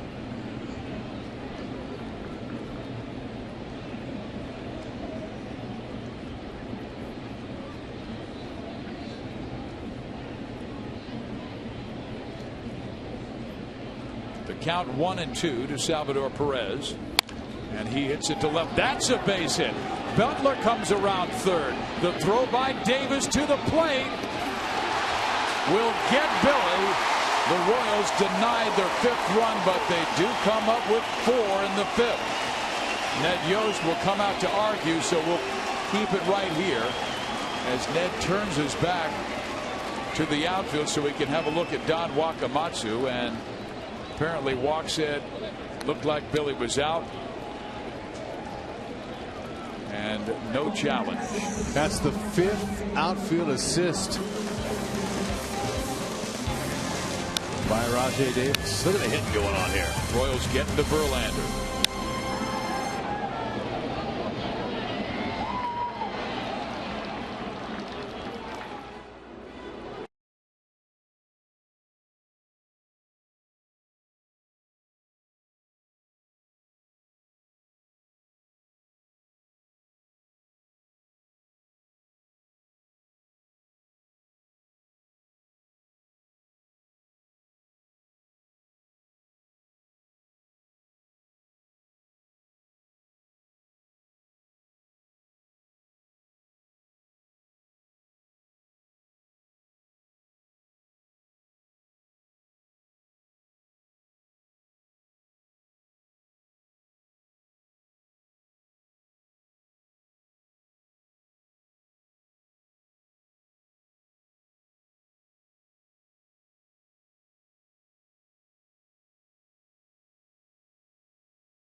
Yesterday we were talking to him about Father's Day and the influence his dad had on him in baseball, and he said, well, my dad actually was a football player and he played college football. And what we found out was that Ned's first cousin played for the Detroit Lions. That is John Woodcock, and he played here 76 to 80 and then on for the Chargers. Big 6'5", 260-pound defensive lineman. They both grew up together. They were only 5 months apart in age. Grew up together about a half hour apart in California. He said that John actually went to high school in Fremont, was a classmate of Dennis Eckersley. Eckersley played baseball. Woodcock was a football player. I showed Ned those pictures. He said, I said, is that your cousin? He goes, yeah, that's Johnny. He was the great football player, and he did say that his cousin Johnny passed away at the very young age of 45 of a heart attack, but so a lot of years ago now. But he said they were very close, and that it was really interesting because they were playing professional sports at the same time, and on a Sunday the family might flip between 2 channels, watch Johnny playing football, watch Ned playing baseball. And you want to talk about a tough guy, a no-nonsense guy, and I'm not talking about Ned here. He said that his last year with the Lions, contract was coming up, and he said, I'm going to give you to the middle of the season to negotiate a new deal. Well, middle of the season came. It was Monday Night Football. Johnny had a great game. The deadline was over. They hadn't made an offer. He picked up, grabbed his clothes, went back home. They said, well, we'll make you an offer now. He said, nope, too late. He said, I never thought he'd do it, but he did, and he ended up going on to be traded and play for the Chargers. How about that? Well, in this game, here's the situation, Rex. Detroit led 2-0. The Royals scored 4 runs in the top half of the 4th inning. And the one thing you want to do as a starting pitcher is shut down the Tigers in the bottom of the inning to hold on to that momentum. They start well, getting Suarez to pop up. Vargas knows how to pitch with the lead. So that offense coming through against Verlander, that's just the second time ever the Royals have gotten 10+ hits off of Verlander. Good pitch efficiency, needed 16 to get out of the first, but he was helped by a double play in the 3rd that Cabrera hit into, and also Lorenzo Cain got an assist on a play where JD Martinez overran second base and was thrown out. So once again, the Royals defense helping out their pitching staff, as Rajay Davis has been major problem for Jason. He throws a good curve in there to even the count at 1-1. Rajay Davis was playing extremely deep on that last ball that Salvi hit, but he made a great throw, man. Perfect. Escobar gets Davis 2 quick outs. Well, the Stars have a line for the 2014 Major League Baseball All-Star Game as the best of the National League take on the American League's elite.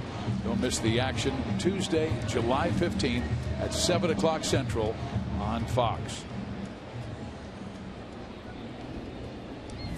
Here at Comerica in Detroit, Michigan, the Royals with a 4-2 lead. They have yet to beat the Tigers this year, 0-5.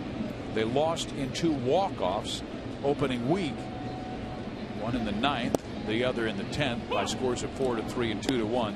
And then were really demolished in Kansas City when the Tigers won 7-3, 8-2, and 9-4. But the Royals playing at a different level right now, hitting on all cylinders. Osmus a little frustrated in that Tiger dugout, having some words with Eric Cooper.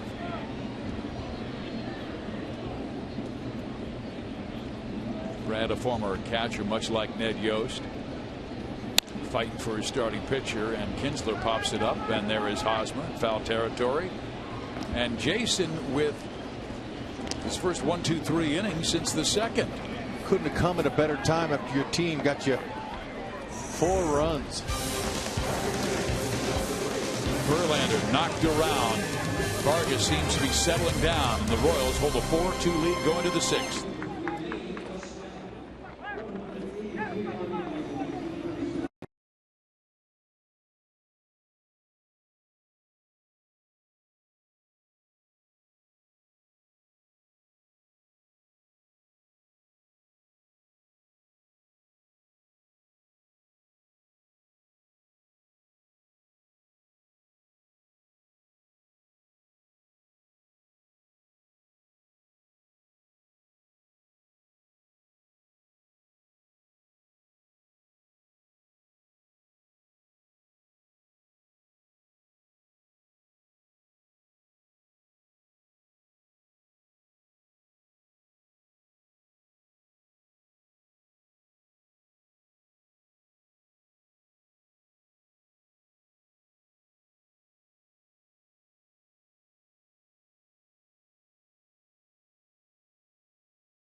The Detroit Tigers, KC has the lead 4-2. Steve Physioc, Rex Hudler. We're now joined by Jeff Montgomery, Hall of Fame right-hander.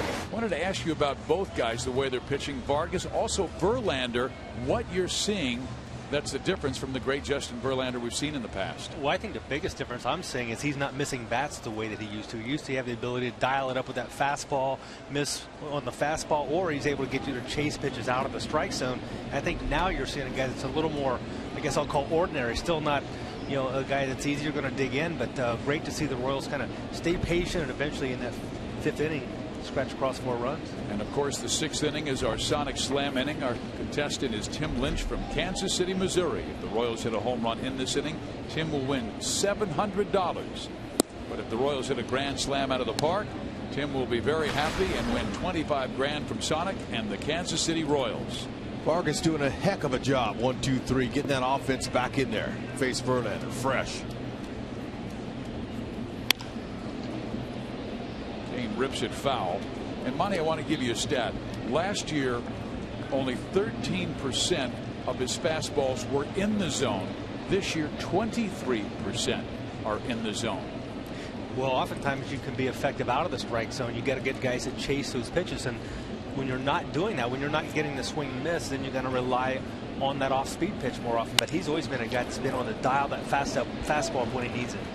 Kane with a rope to right. Now the ball gets away from Martinez, and Lorenzo will escape to second base. Lorenzo picked that up right as he stepped on first base. That's what hitters do. You got to touch the bag, so most of them look down, and then when you look up right away, you want to make that outfielder stop you, and J.D. Martinez couldn't. Rex, 7 of the last 8 Royals have base hits. Yeah, that's what I'm saying. Vargas, you know, he deserves some credit for getting that offense right back in there.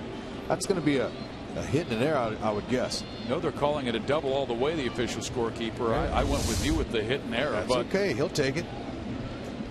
Another leadoff double. Moustakas has had good swings first 2 times up. Showing bunt, gets it down. He will get Kane to third. And how about that by Moose? Fantastic job. If he don't bunt it, it might have hit him. But there's Moose doing the little things right there. That's a great. He probably did that on his own. There's no way they're going to give Moose the bunt, but he squares around plenty of time. Good level. He meets it perfectly.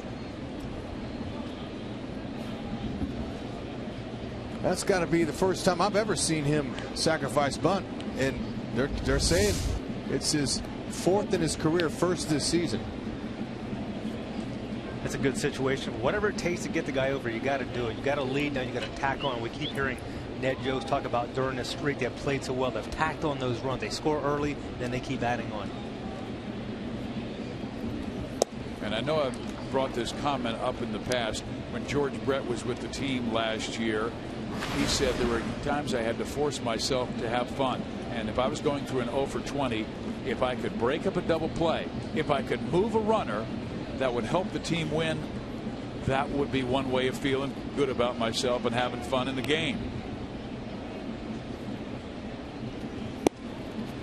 Good pitch to Escobar. It's a 1-1 count. Esky had a 12-game hit streak, and yesterday he was hitting .439 during the streak. Well, he doubled his last time and started the trouble for Verlander, scoring the Royals' first run. He loves it by Infante. Yeah, he loves this situation here. Infield pulled in. He's a line drive hitter. Thing right back up the middle. Checks his swing. They appeal, and they say Escobar went.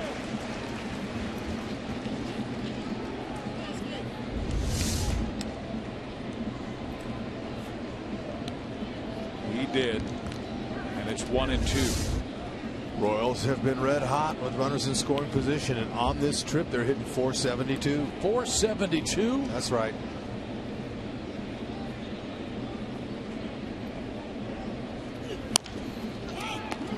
To third, they're coming home. They've got Kane in the rundown. Avila running it back, and now he's tagged out. They go to second base, and Kinsler with a great save. Or Escobar may have made it around to third. Like to have seen Lorenzo Kane continue home full speed, because the infielder, third baseman, he hesitated. He's still got to make a good throw. If he keeps going, that throw was high. He could have slid underneath that tag. But he stayed in the rundown long enough to get Escobar into scoring position. Infield in, you going to go on contact, but unfortunately Castellanos immediately goes right home, and Lorenzo Cain really no chance now. Yeah, but if you're going on contact, just keep going when you got that kind of speed.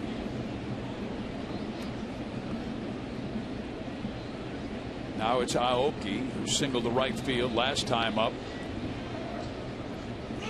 Escobar goes. There's the throw to third, and Esky is safe. His 18th steal this year. There might be some people saying there's 2 outs. What's he attempting third for? Well, if he throws his ball away, he steals a run. And you're not going to steal third with 2 outs unless you know for 100% sure you can make it. And Monty, I like the fact that the Royals are being very aggressive with this Detroit team. Well, and we know Alcides Escobar has great instincts. He's got great success too. 18 stolen base on the season. I believe only 1 pickoff, and that was on a 1 caught stealing. That was on a pickoff, so he knows when to run. Aoki's been hot with runners in scoring position. 5 for his last 14. Meantime, they're upping Verlander's pitch total. That was his 88th pitch of the game. You could get a wild pitch, a pass ball that could score Escobar, and also an infield hit. Remember, Aoki has 13 infield hits. That's 4th most in the American League.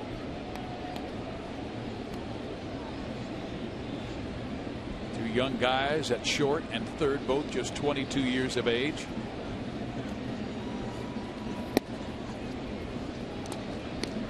Three-0 count to Aoki. Ooh, and Verlander is upset. You guys talking about the difference that I see in Verlander, Rex. I don't see that swagger that you used to see out of Justin Verlander on the hill. Nope, confidence is gone. Aoki shows bunt. Takes a strike.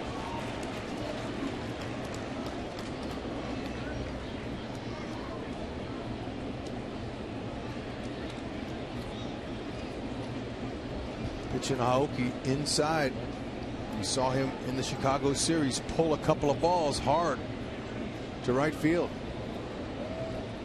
He realizes that the way he's been swinging, falling off, and hit the ball to left, a lot of teams are trying to adjust to him and pitch him in. Yep. As a pitcher, you're going to recognize that. You're going to maybe force him to turn on the ball a little bit. He had a good turn swing there. He's trying to pull it. It's all part of the adjustment that happens day to day in baseball. Aoki seemed to struggle a little bit making some adjustments early this season. The Royals with 4 runs and 11 hits off Justin Verlander. Vargas has given up 2 runs on 7 hits.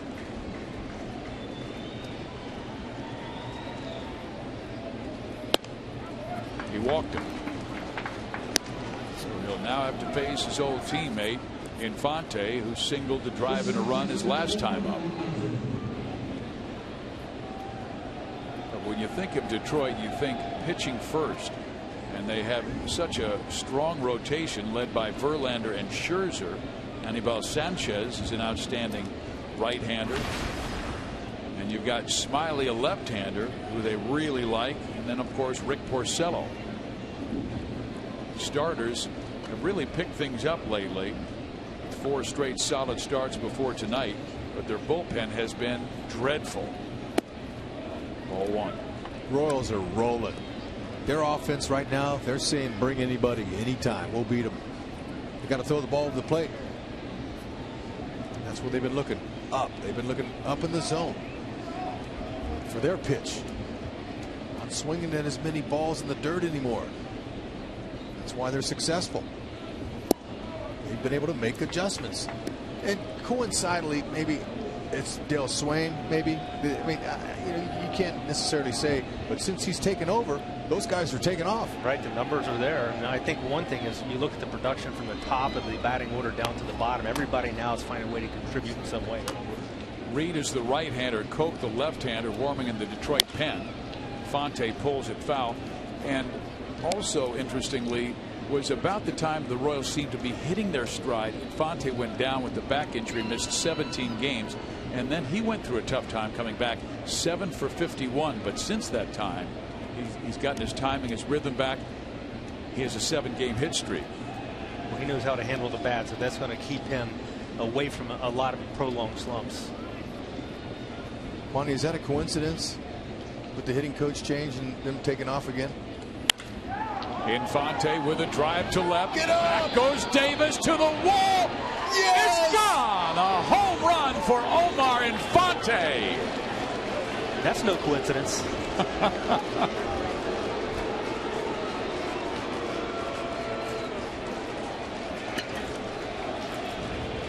So the Royals continue to bring pain to Justin Verlander's recent slump. In his last 7 starts, he's allowed 5 or more runs in 6 of those 7 starts, and Infante picked on a high pitch and drove it out. At 94, that can be hit. At 97, what he used to throw, you foul that ball off. 2 mile an hour makes a huge difference. Hosmer rolls one up the middle. Suarez gets to it. The Royals are out, but they get 3 more. They get 4 in the 5th, 3 in the 6th, and now they've opened up a 7-2 lead on Verlander and the Tigers. Infante says, all aboard.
It is Tim Lynch from Kansas City, Missouri, because Infante's home run just gave Tim $700 for winning that Sonic Slam.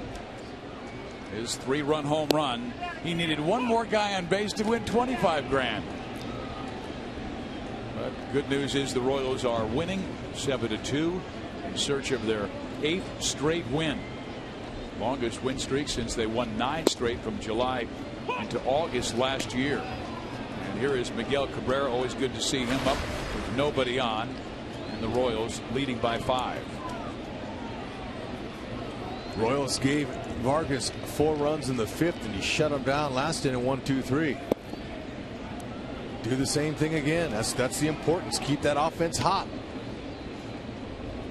Let's go back to the 3rd inning when Miguel Cabrera came up. 2 out, men on. RBI situation, 5-4-3. Yeah, that's not typical. He tries to shoot that ball the other way to keep from doing that.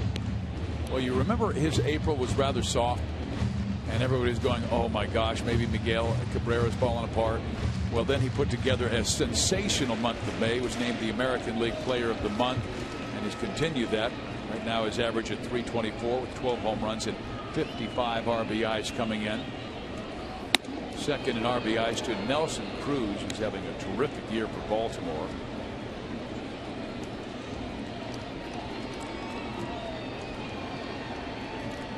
thought Vargas did a nice job on that, inducing that double play ball by going to early count breaking ball. Maybe he's looking for a fastball somebody can drive and turns it over to third base. So nice job of pitching. Got to give Jason Vargas a little credit there. Heck yeah. Probably looking fastball. Here he comes in. It's like a little curveball. He throws right out, makes him go out and reach for it, and pull it to third base. So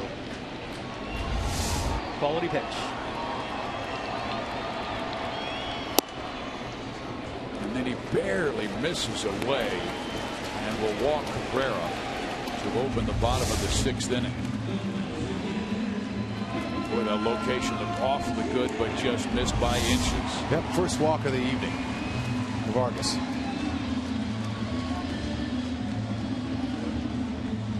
Jeff, he is such a cool customer. Even when you talk to him off camera, there's really very little emotion.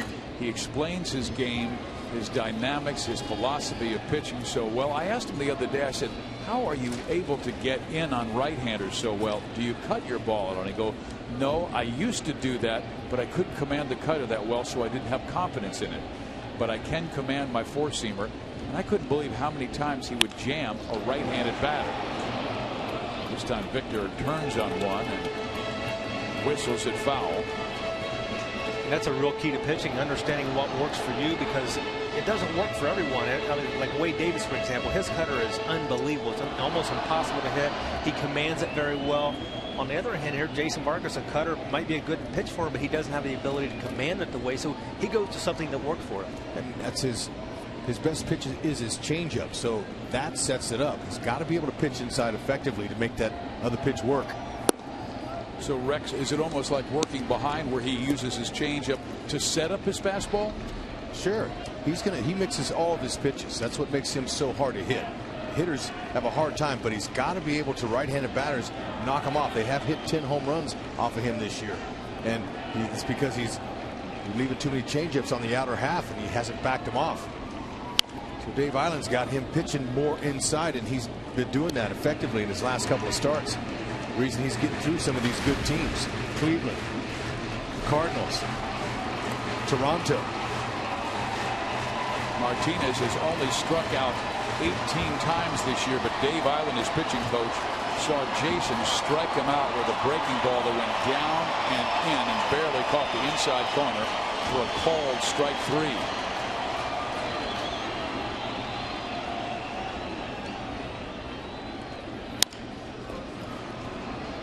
Moustakas, only play will be first, a low throw, but there's Hosmer, and he moves Cabrera into scoring position with the ground out.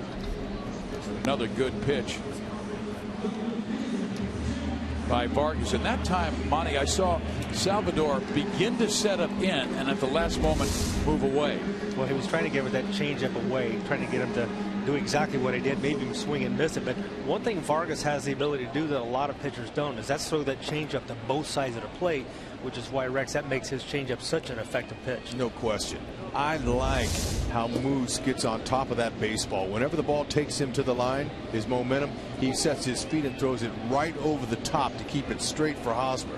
He's got a cannon. J.D. Martinez batting for the first time. He came on to pinch run for Torrey Hunter, who left the game because of a right hamstring cramp.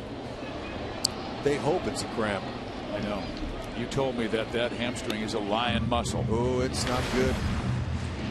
And the way Torrey grabbed it, I don't know. I'm hopeful for him, but you know, that's a big loss for them. Could be for the series. Right now, they said day to day. Aren't we all day to day, Fizz? Yes, we are. That's why I'm just grateful every day to work with you, Hud. Oh, you're not. Happy to come to the ballpark. Talking about a hot ball club makes it a whole lot better. Now the ball players, they love coming to the yard. They were all here today at 1 o'clock with their dads, taking dad's batting practice. Hosmer, Dyson, Collins, Moustakas, everybody was out there shagging balls in the outfield and infield. Oh, with Pop hitting the baseball. And they were ragging me relentless. They were all over me, Monty. Rex was the batting practice pitcher. Oh. That's a tough thing to do, especially when you're up close. You're only about 45 feet away. And I haven't thrown since March. No more excuses. Come on. It's sorry. Here's the 1-2 pitch, and JD chases it and barely is able to take it foul, so he hangs around at 1 ball and 2 strikes. Rex, you talk about that spring in the step. You see the guys come out of the ballpark early, and I talked about Verlander maybe not having that swagger we're accustomed to seeing, but starting to see some swagger from this group of Royals. Oh, and it's a welcome swagger. It wasn't around. It only comes around when you win and you start getting some mojo going. The confidence builds. And when you don't have it, you better pretend like you do have it, especially if you're a pitcher, because hitters read that.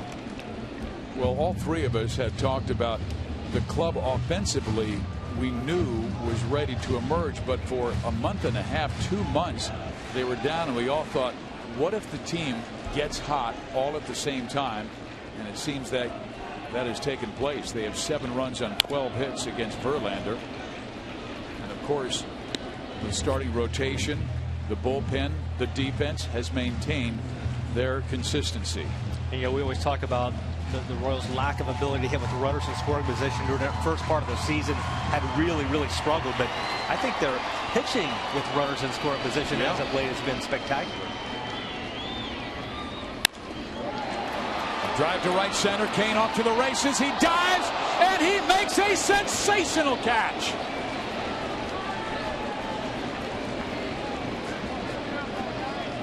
One of the best this year by Lorenzo Kane.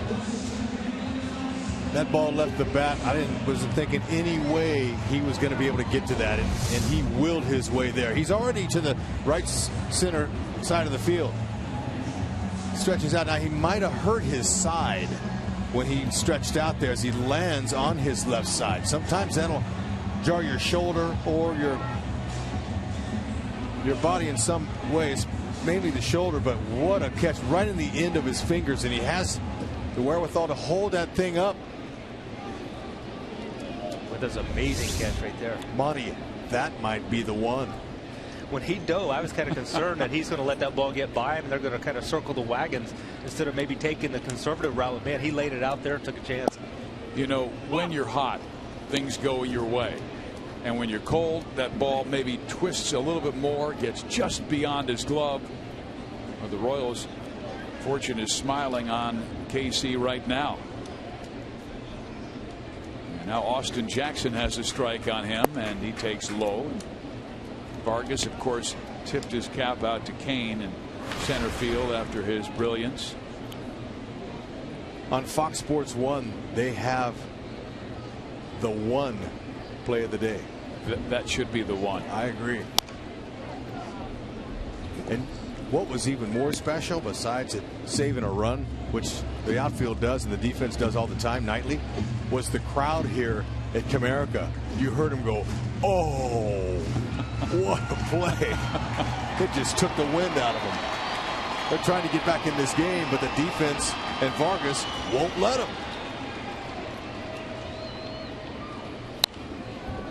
Jason got it on the hands of Jackson.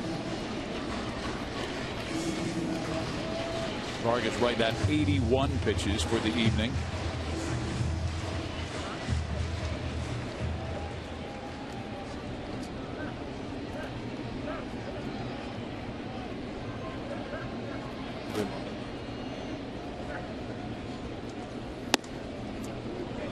Barely inside.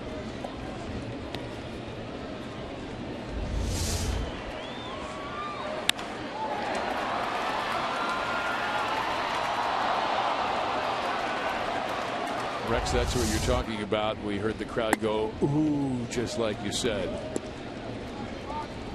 Great play by Lorenzo Kane. With 2 out, runner at second base. Jackson has gone from a 1-2 count to run it full against Vargas.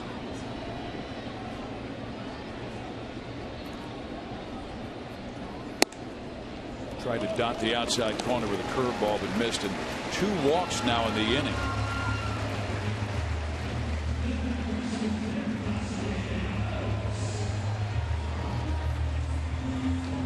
because the Royals were able to blister the Chicago White Sox. They have a rested bullpen. Outscored the Sox 22-6 in those 3 games. Here's Nick Castellanos, 22-year-old rookie out of Davie, Florida. Very hot his last 2 weeks, 404 average last 15 games, but 0 for 2 in this one. And Monty, you talked about that, what the pitchers have done with runners in scoring position.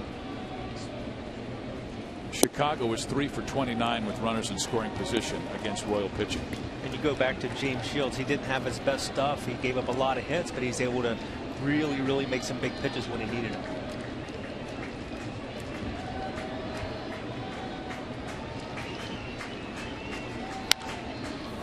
That one is rolled to Hosmer. He'll take it himself. Detroit leaves 2 more, and Vargas continues to do his work, but he gets help from one of the Royals, maybe future Gold Glovers. Are you kidding? You better call the cops. He just ripped him off. The Tigers are thinking of getting stolen on now. Yeah, that's right.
But then they have been absolutely on a roll the last 2 innings. In the 5th, they put 4 on the board.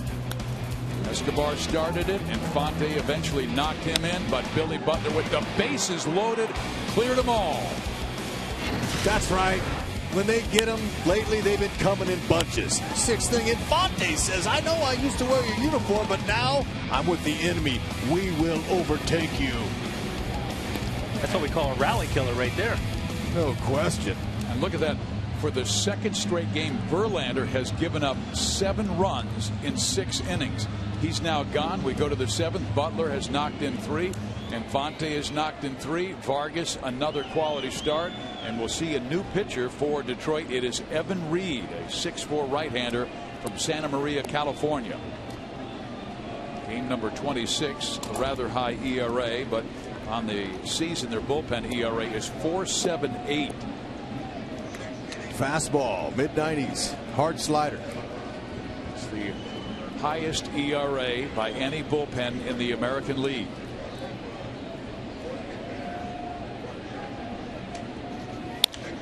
Ground ball, base hit through the hole. Reed is a good sinker ball pitcher. The Royals coming through a lot lately, and they now have 13 hits in the night, 2 by Butler, including his bases loaded double. They keep winning here in Detroit. They'll have to bring the fathers back to the cave. You're exactly right. Well, here's our Sprint family question of the day. Who's the only pitcher to strike out Tony Gwynn 3 times in a game? Bob Welch is the answer, and 37% of you guessed that correctly. And unfortunately, both of those great gentlemen passed in the last week. Here's Alex Gordon with a couple of hits in the night. Boy, how important has he been, Rex, Alex, to the Royals' success? Because it seemed like he was the first Royal to get hot. It's been extremely important. He's been the bus driver. He got it all started. He's the leader, and he's the guy that the Royals at Dayton Moore believed could fill that power void in that sixth hole when they were missing the power hitter. They just knew if he just had his normal numbers, it would be good enough. But I think Alex is going to go on and have a monster season because he's the club in RBIs with 36. Yeah, he's found his plate discipline. And he hits a gapper to right field, and that will get all the way to the wall. Go, Billy! Charging towards third is Butler. They'll hold him there. Billy does not want to be thrown out at the plate. And there's Pop. JD saying, hang on, son, slow down. Yeah, he's saying, I wish he'd take that piano off his back. It's great when you understand what you're made of. And Jershely knew what to do as Alex Gordon hits his 20th double to match Escobar with 20. Nice swing. Billy, he got a good jump. Nobody out. He's got no chance to score there. $20 doubles for Alex, and these are the two top doubles teams in the American League. Detroit in first place, the Royals in second place, but KC in this game has 3 doubles, one by Escobar, one by Kane, one by Gordon, and one by Butler, excuse me. So 4 doubles on the evening. One for Detroit. That was Davis back in the third. The Royals are so hot they didn't even have to score first tonight.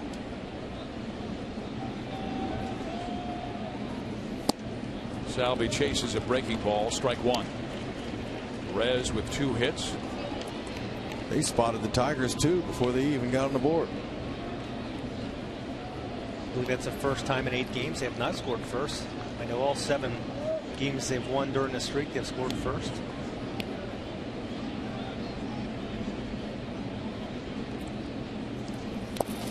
The Royals' record for most players in a lineup to get multi-hit games is 8. And the Royals the other day against the Chicago White Sox had 7 players get multi-hit games. Tonight they have 6 already, and we have just started the 7th inning.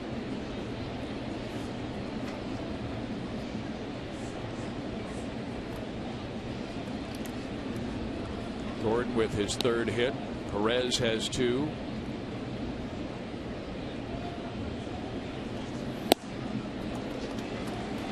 Fastball at 96 miles an hour by Evan Reed.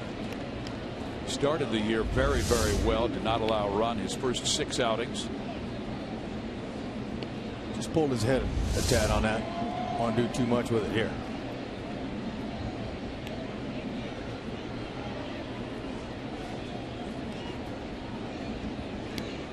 He'll get that breaking ball. Nope. He went with the fastball, and it's bobbled by Suarez, and everybody's going to be safe. This is going to be a question mark all season long, Monty and Hud, how Detroit is going to defend, because they've used countless shortstops already this year. When spring training began, they thought Iglesias would be the man. Well, I think they were hopeful they were going to be better than they were last year. When they traded Prince Fielder, they moved Miguel Cabrera from the third base side over to first base. I think they were hopeful that their third base side of the infield was going to be a lot better, but so far we've not seen it tonight. They have not made a ruling yet. Brett Hayes is moving into pinch run for Salvador Perez. Perfect. Give him a little bit of a breather. Salvi out. Now, did they give Salvador a base hit?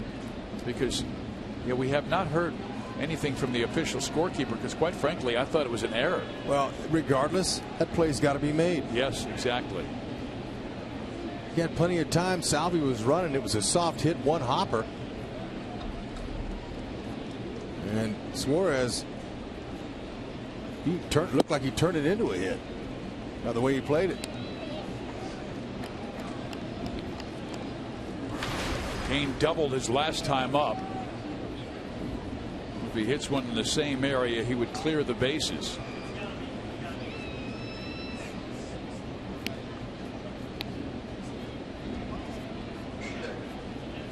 They have just ruled an error on the shortstop Suarez, and that's what we thought it would be. So he commits the error, his second this year, and instead of having runners in second and third with one out, the Royals have the bases loaded with nobody out, and Kane with a 2-0 count.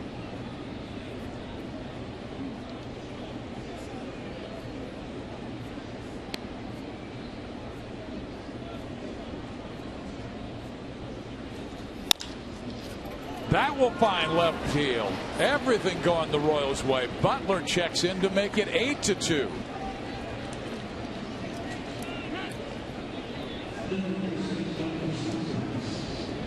You know, having been beaten down by the Tigers all year, 0-5, this is exactly what the Royals wanted to do. Especially, it can't come at a better time than game one of the series. They're on a roll. Everyone in Detroit knows it. Their newspapers were saying, uh-oh, here come the Royals. They're hot. And to be able to bury this ball club in game one, couldn't have come at a better time. Well, I think it's a big statement, especially if you look back to the 3-game series when Detroit came to Kansas City. I thought the opening series of the year, Detroit, they have 2 walk-off wins. I thought the Royals played them, neck and neck. Unfortunately, they didn't win either game. But when Detroit came to Kansas City earlier, man, they just really buzzed through the entire series. It was ugly, that series. They were red hot. They were rolling. I really felt that was the situation in Chicago this weekend, where the Royals were red hot, Chicago wasn't, and when Detroit came to town at the K, the Royals weren't playing well. Detroit was playing out of their mind when they left.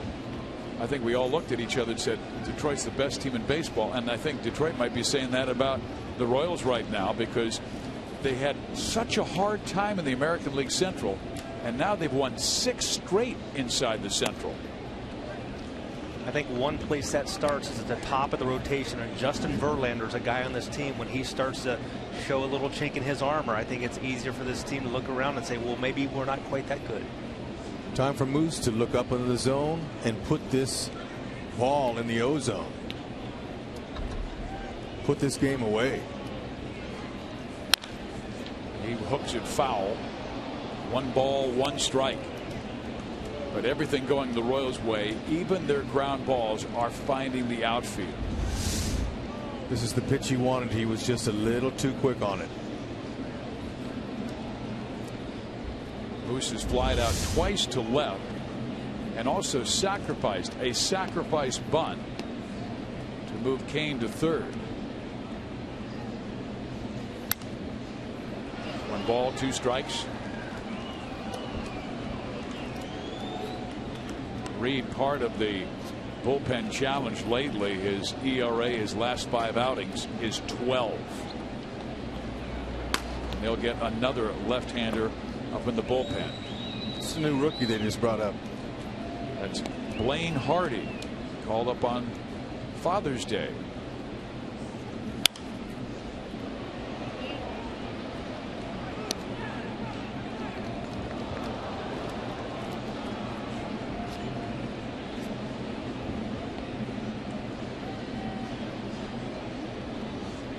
Royals have 3 hits in the inning and have received an error by the shortstop Suarez.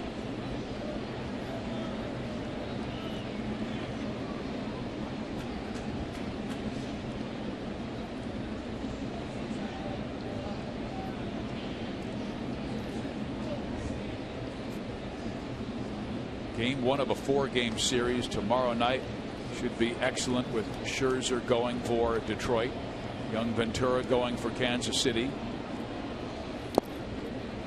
2 balls and 2 strikes. Wednesday afternoon it is Guthrie against Smiley. Thursday, Duffy against Sanchez. You know, Moose has his average on the upswing here, and he wants so badly to get a big hit here. But by taking that last pitch was good. Don't swing at a pitch that you shouldn't swing at here. Try to zone him out there. Anything close, you don't want to get caught looking, but don't swing at the ball in the dirt. Well, he rolls this one, And they're coming home, and the ball gets by the catcher Avila, and 2 runs will score. It's 10-2 KC, and everything's falling apart for the Tigers.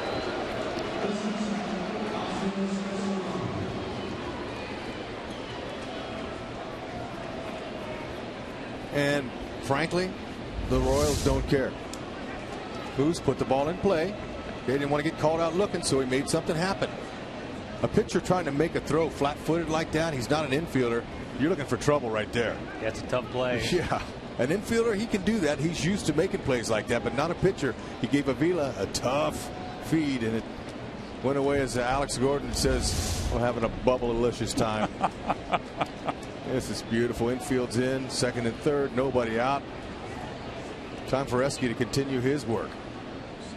The Royals by 8. And still nobody out since the first 5 Royals have reached in this inning. Tiger fans slowly walking up the aisles and out of this yard.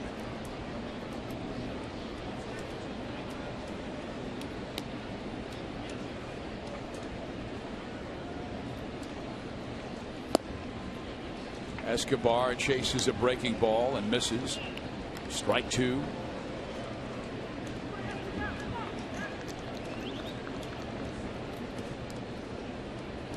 All 10 runs in the last 3 innings.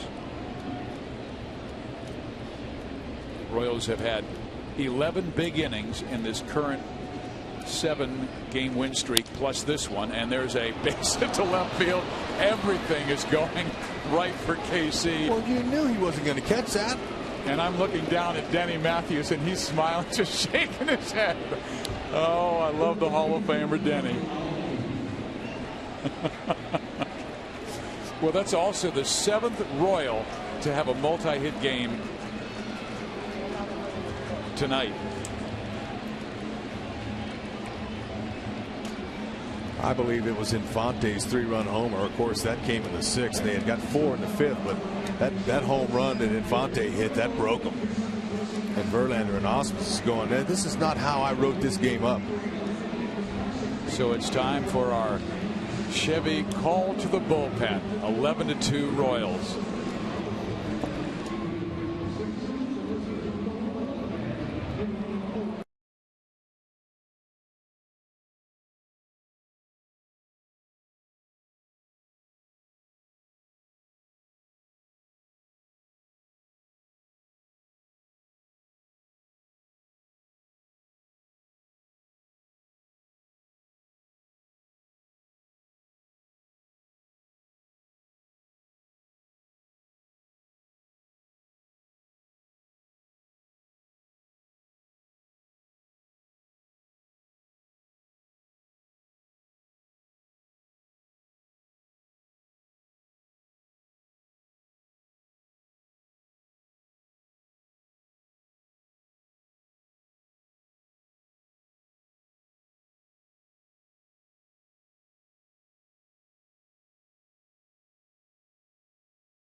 Chrysler, imported from Detroit. And by Academy Sports and Outdoors, right stuff, low price every day. Here at Comerica Park in Detroit, Michigan, all KC, they lead at 11-2. And the new pitcher, Blaine Hardy, comes on. His father is here. We know all about that. This season at Toledo, a 2.68 ERA. Came up yesterday and immediately texted his dad. His dad texted him back, best Father's Day ever. And then he bought a ticket to get to Motown. So he comes on with with Kansas City having runners on the corners. 4 runs in the 7th. The batter Aoki, and Nori has been on twice with a single and a walk, and as you know, when Nori scores, the Royals usually win. He scored twice. If the Royals hang on to this one, they'll be 22-4 when Nori scores. Swings at a good breaking ball.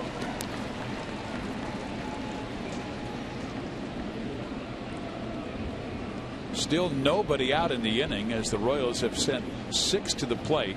They've been helped out by Detroit, who's made 2 errors in this inning.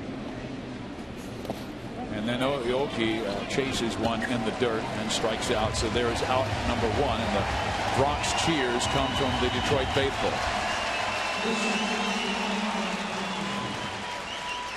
Blaine Hardy, his first hitter he faced in the majors, he struck him out. He's got an 86 mile an hour fastball. He sinks it, slider, curve, and a change. Nothing really overpowering. He didn't have a special pitch. The reason Ausmus brought him here was because the Royals and the next team coming in, Cleveland, have a lot of left-handed batters. He wanted to have an extra lefty in the pen. Yeah, Ausmus likes to have that ability to match up left on left as frequently as he can. Here is Omar Infante, who has singled and homered. He has 4 RBIs in the game, and now 30 this year. Royals with 4 players now with 30 or more home RBIs. And by the way, Blaine Hardy was an original draft choice of Kansas City, their 22nd round pick in 2008 out of Lewis and Clark College. He hails from the Seattle, Washington area. And replaced Corey Nebel, who might be their future closer, the former first round pick out of the University of Texas. Swung on and missed. 1-2. Stayed with the Royals for 5 years, and March 21st last season they let him go.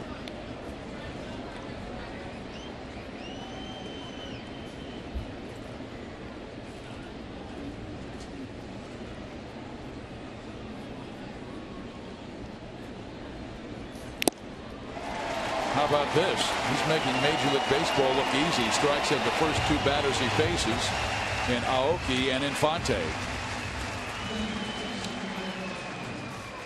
Fans, Fox Sports Kansas City is supporting the Paul Splittorff Memorial Golf Classic on June 27th at Adams Point Golf Club. You can purchase sponsorships or golf foursomes to benefit St. Mary's Manor, a senior care facility. Call 816-220-4228 or look for Split Golf on Facebook. That's SPLITT Golf on Facebook. Royals with 4 in the 5th, 3 in the 6th, 4 so far in the 7th, and Hosmer is up for his 5th time. Strike. 1-1. Hosmer, a couple of hits, both infield hits. He scored a run.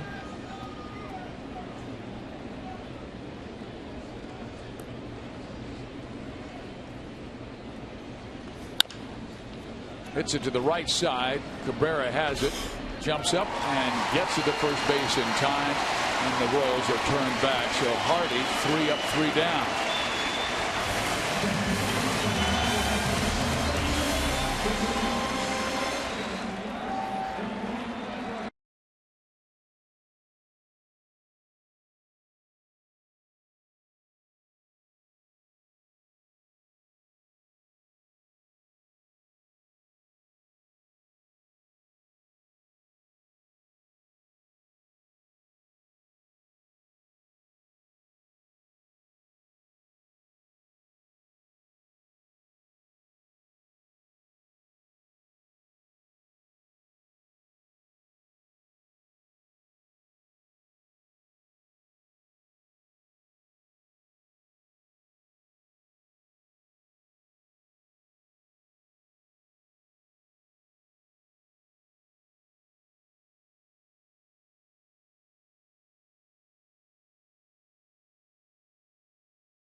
seats. Do you have a corporate outing coming up or clients coming into town? Ticketsforless.com can get your group within the first 10 rows behind the dugout or even all together in the front row of the crown seats. Check out Ticketsforless.com for all your Royals tickets needs. Jason Vargas is back on the hill. Going to share a few more of those tweets with you guys in regards to Tony Gwynn and the passing of the Hall of Famer today. But, you know, one stat that to me illustrated how incredible of a hitter he was. His 3,141 hits, ranked 18th of all time. So he was just behind George Brett. He had 13 fewer hits than George, but he did it with 1,061 fewer at-bats. We see the tweets. Tony Gwynn Jr. today. I lost my dad, my best friend, and my mentor. Ken Rosenthal. Michael Young just sent me this text. Ted Williams gets to talk hitting again. And then saw the tweet from our friend Darren Jackson, the White Sox broadcaster now. I will miss Tony Gwynn. I loved him like my big brother. And I think that tweet there from Ken Rosenthal and the thoughts from Michael Young says it all. Two guys that no doubt will be talking hitting every single day. Incredible guy. And here's a ground ball struck to Escobar. And there's one out as Alex Avila grounds out to short. Tony Gwynn, such a special player. And also, we always talk about his hitting. He won many Gold Gloves. And I remember a moment where I was doing a game out on the West Coast, and there's the Sports Illustrated cover, best hitter since Ted Williams. But he was out at 2 o'clock in the afternoon taking balls down the line, playing right field off of a certain area of the tarp that was banging out towards right field, and he was having his coach hit ball after ball after ball. And I waited for him to come in. I said, Tony, what was that all about? And he said, well, last time we were here, I misplayed a ball down the right field line, and it was that odd angle they have with the tarp. So I came over and asked my coach to figure it out. And he thought about that on the entire road trip. And sure enough, that game that he did, ball hit down the line. Guy tried to stretch a single into double. Gwynn threw him out at second base, and I thought, practice makes perfect. Pretty common element among great players. Great work ethic. You know, I robbed him one time, took a hit away from him, and then I was so proud. And the next day I said, I got you. And he goes, you know what? He goes, you needed to make that catch more than I needed to get that hit. And he was right. I was trying to get established. Good for Tony. Here is Vargas. And Rajay Davis fouls it up. Jeff, you and I were a little bit surprised that Vargas came back out with a 9-run lead. Well, he threw a lot of pitches in his last two starts against the Cardinals. He threw 117, then against the Indians 116. So would have been a chance for him to have a little bit of a breather, but if he gets a quick out here he's going to be at 95 pitches, less than 100. So it'll be a really smooth, easy outing for him. Is a big reason why he's not a max effort guy? Yeah, probably. I think that has something to do with it. He's a control guy. He's a pitcher out there. He understands that. Well, it gets Davis to chase, and it is a quick and comfortable 7th for Jason Vargas, who is in search of win number 7. Well on his way as he gets Davis on the off speed. Scalpel, please.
With the lead, he is pitching a gem here. The offense getting it done. Panera takes us around the league. Indians leading 4-3 over the Angels. Boston one better than Minnesota. Tampa Bay on top of Baltimore. Close game there. And Texas and Oakland coming up later tonight. Our Mazda game break. Let's go to Cleveland. Jared Weaver, Carlos Santana. Goodbye. The home run. Doesn't look like too big a crowd there, but they are watching the Indians right now lead the Angels. Interesting with that, gentlemen, because if the Royals win and the Angels lose, the Royals actually would have an identical record to the Angels, who own the top wild card spot. The Royals have the second wild card spot. As of today, the Angels one game better. And we only have about 2/3 of the season to go. That's it.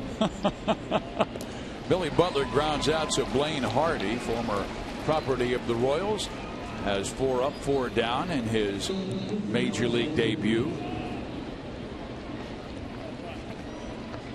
We have a new catcher. Brian Holiday comes in for Alex Avila, and a new first baseman, Miguel Cabrera, given a few innings off. Don Kelly is in, and also a new second baseman, and Andrew Romine, giving Ian Kinsler the rest of the evening off.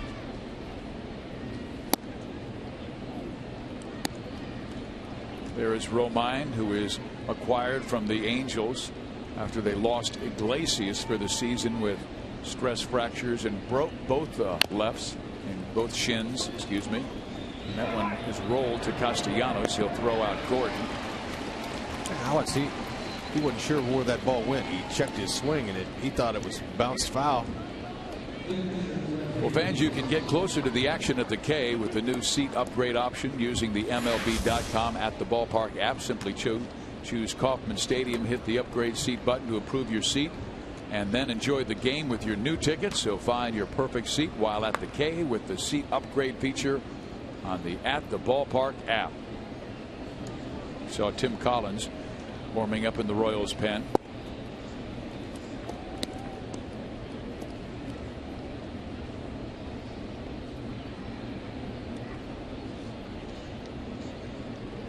Brett Hayes batting for the first time. Perez left the game, we understand, Rex, with cramps, so he is day to day also. Salvador played all 3 games of that Chicago series. Royals did have a day off in between Cleveland and then Chicago.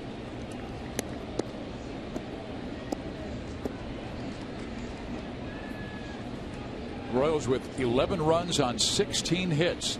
Tigers with 2 runs and 7 hits. They also made 2 costly errors in the 7 to help the Royals score 4 times. A strike on the outside corner at the knees.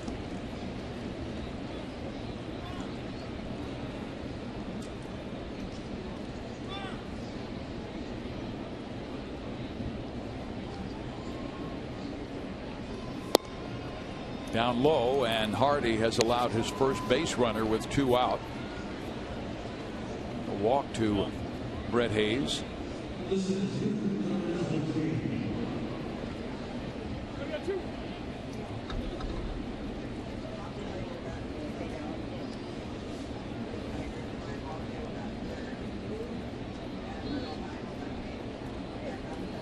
Glad to see Lorenzo still in the game after that special play he made in right center field.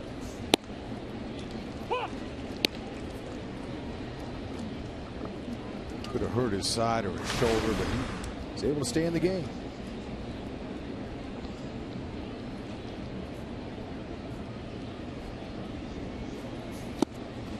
Boy, Lorenzo almost spins like a top trying to chase that breaking ball, and now finds himself down in the count 0-2.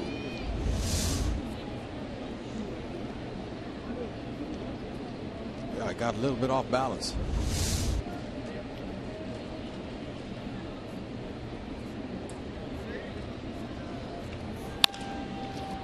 There's a grounder to third. Castellanos spins and throws high, and Kane is safe.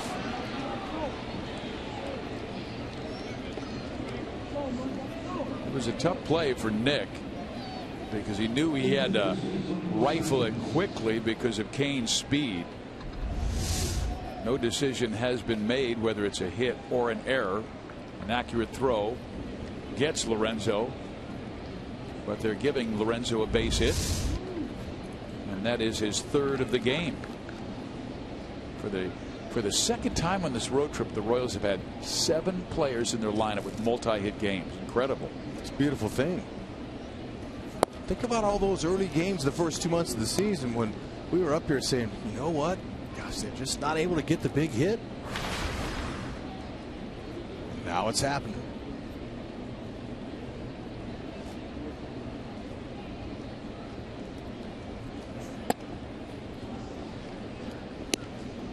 Moose reached on the error by the pitcher. When the bases were loaded, he hit a slow roller back towards the mound. The pitcher rushed his throw, threw it in the dirt, escaped Avila.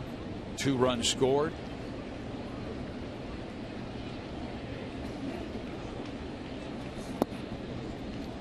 Now he's fallen behind Mike. 3 balls and no strikes.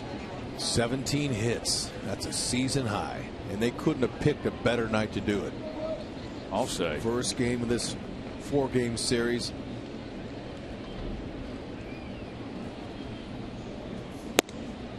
And then very wild high, so out comes Holiday to try and calm down Hardy, who suddenly has gone wild after he retired the first 5 Royals he faced. Struck out Aoki and Infante, got Hosmer on a ground ball out, got Butler and Gordon very innocently to start this 8th inning, but then a walk to Hayes, a single by Kane, and now a walk to Moose. And up comes Escobar with the bases loaded. Esky on base 3 times in this game. A double, a fielder's choice, a single. He's driven in 1, scored 2, stolen a base. And of course, turned in every play, hit to him at short.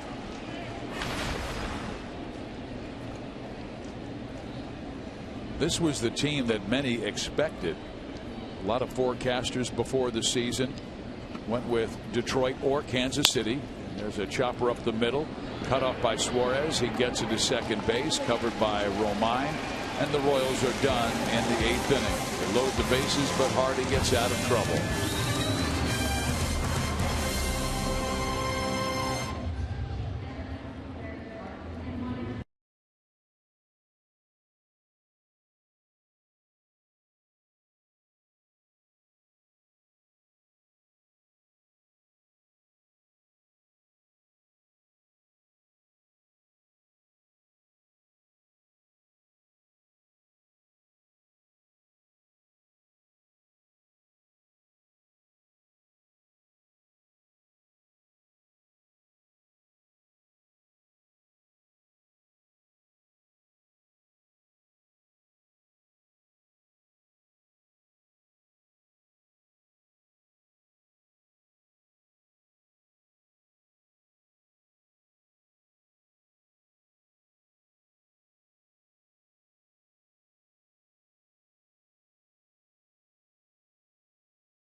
It's time now for to show your tweet photo using #RoyalsFanPhoto. Brought to you by AT&T, and there's a look at Will's picture. Will Hampshire. Thank you for sending it in. A lot of Royals fans happy back home in Kansas City with the way things are going to start this series. The Royals bringing on Siriaco to play for Infante at second base. Tim Collins comes out of the bullpen for the 18th time this year. .441 ERA, but getting his command back. And he has had a fun time with his father-in-law on this trip, Mike Brooks. A chance to share a cup of coffee with Mike the other day, and boy, he absolutely loves his son-in-law. He said, my daughter Tiffany chose the right man. Tim is a good guy. And they'll be celebrating the birth of their first child in August. That's outstanding. Breaking ball in there for a strike. That's the pitch that he told me he really wants back. He's got to get the depth to that. He wants that big breaking ball to work for him. Keeps him off his fastball and his straight change. Throws it again. This one had a greater break and read easily by Don Kelly, who's batting for the first time. Kelly came on to replace the second baseman, but hitting in the spot that Kinsler was in.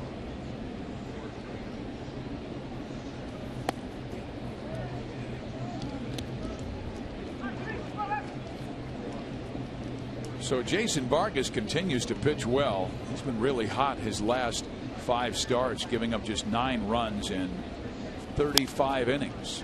An ERA that's less than 2.5. Well, I'll tell you what, that was a great signing. As soon as it happened, Dayton Moore signing Jason Vargas immediately when the opportunity arose. 4-year deal. And you and I had seen Jason when we were broadcasting with the Angels, and again last year with the Royals when Vargas was with the Angels. And gosh, every time we saw him, Hud, he was fantastic. Yeah, this was the year before that, even in 12 when we were at the Royals, when he was with Seattle. Yeah, he was just just chew up the Royals. And one of those guys, you get the feeling with Vargas's makeup, his mentality, his ability to understand himself, that will get better as the years come. Remember, Jamie Moyer's best years were after the age of 29.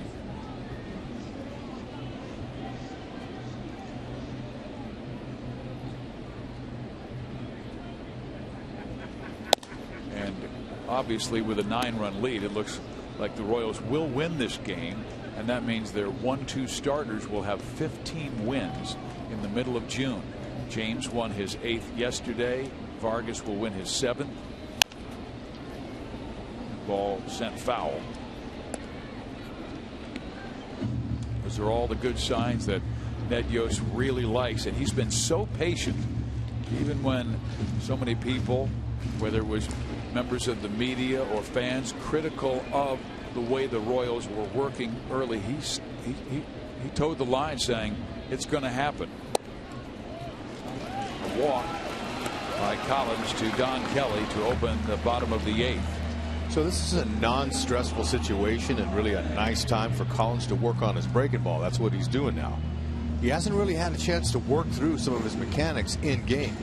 You can throw all you want on the side in the bullpen, but there's never a hitter there, and every pitcher that's ever thrown in that bullpen has never given up a hit.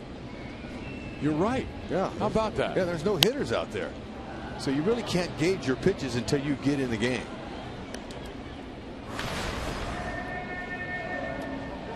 Ryan Holiday batting for the first time in Cabrera's spot. Tigers have changed 4 players. 3 just to give him some rest. The other, though, Torrey Hunter, may miss this series because he had a cramp in his right hamstring and was listed as day-to-day, which means he's likely out for tomorrow. Well, you just never know. I mean, Escobar left in Chicago with a cramp in his calf. He played the next day. Yeah, isn't a calf and hamstring quite different? I mean, you've injured both. Yeah, absolutely. You pulled every muscle in your body, Hud. Yeah, look, but when I saw Torrey Hunter grab his hammy, I know that's usually more than a cramp. But however, we don't know. So usually they'll give it at least a day to calm down. Usually.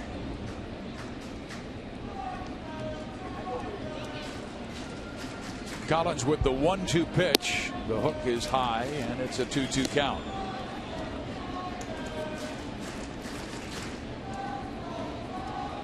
Royals right now having 3 left-handers in the bullpen with Tim Collins, Donnie Joseph, and Francisco Bueno.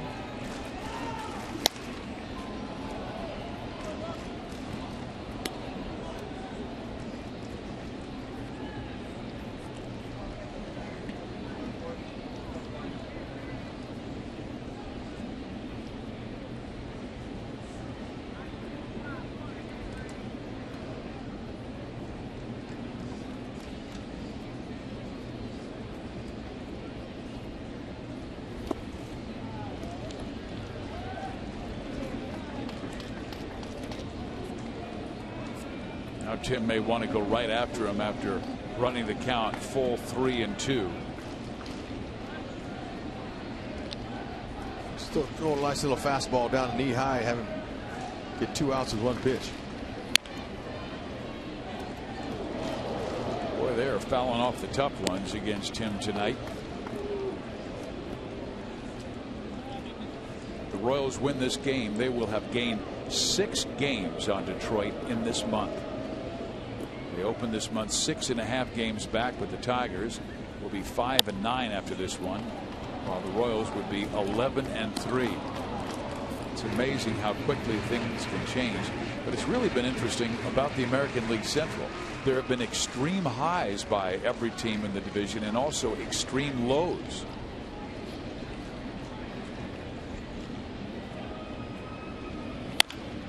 Ground ball, base hit through the whole left side, so 2 on.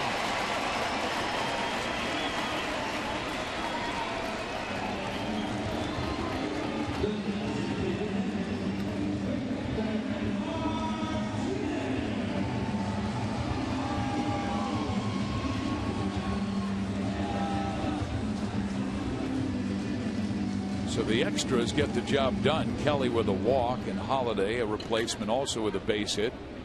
And now the always dangerous Victor Martinez is the next man that Collins will face. Victor is 1 for 3 in the game.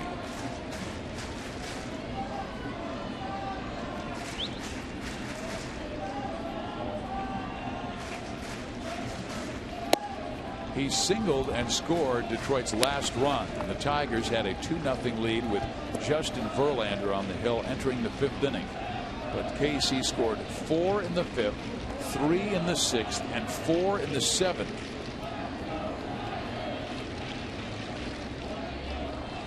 Royals have now plated 3 runs or more in an inning 15 times since June 2nd. The ball struck pretty well to left field, but Gordon has it played before the warning track, and there's 1 out. And that great note was provided by Dave Holtzman, who does a great job putting all of our stats together, giving us the information in the morning so we can sound smart in the evening. That's right. Holtz does a great job. So does Al Broughton out in the truck. We've got a great team that works with us every night. Joe Libero, our producer, our terrific director, Steve Kurtenbach, Sam Abramson back with the team.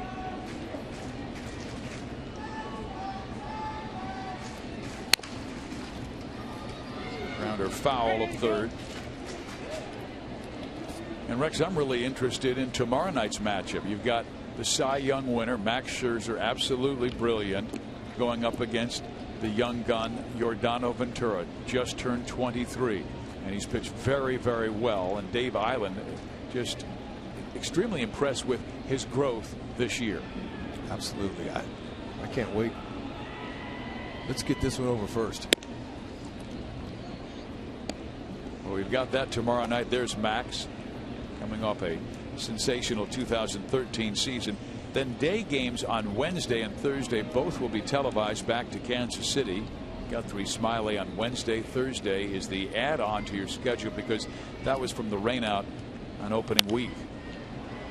Scherzer's been good, but the Royals have been better. He could be in trouble tomorrow too. Well, when you're hot, and the Royals certainly are, as they're going for their 8th straight win. That's right. You know, paybacks are a tough thing sometimes. It is. I'm glad your choice of words were those words. Well, yeah. I mean, you know what goes around comes around. Another good cliche.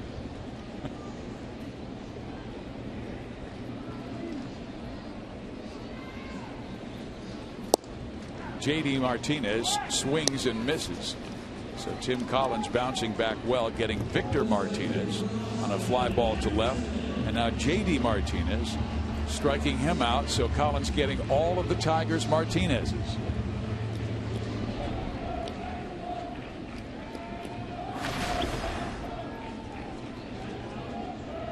Austin Jackson has struck out, singled in a run and walked.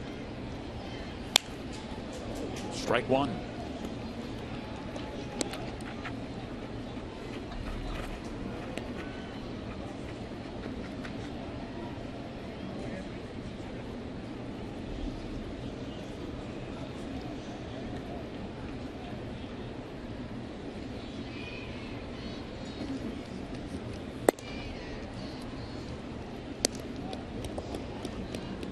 Collins has a 1-1 count to Jackson. Cleveland leading 4-3 in the top of the 9th inning. The Tribe going for their 3rd straight win. They are right behind the Royals in the American League Central in 3rd place.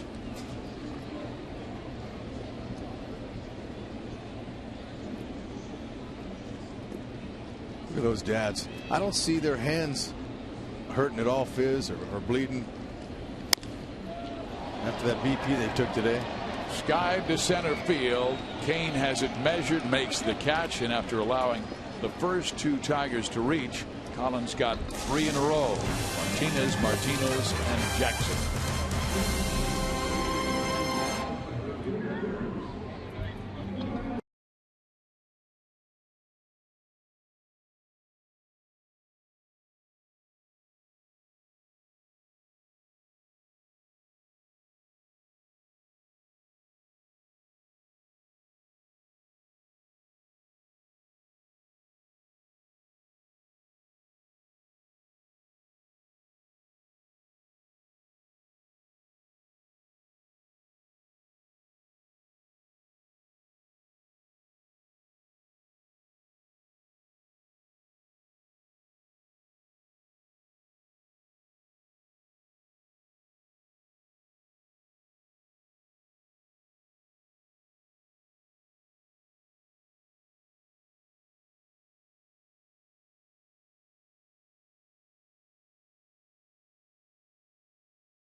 By Miller Lite. How about Omar's night?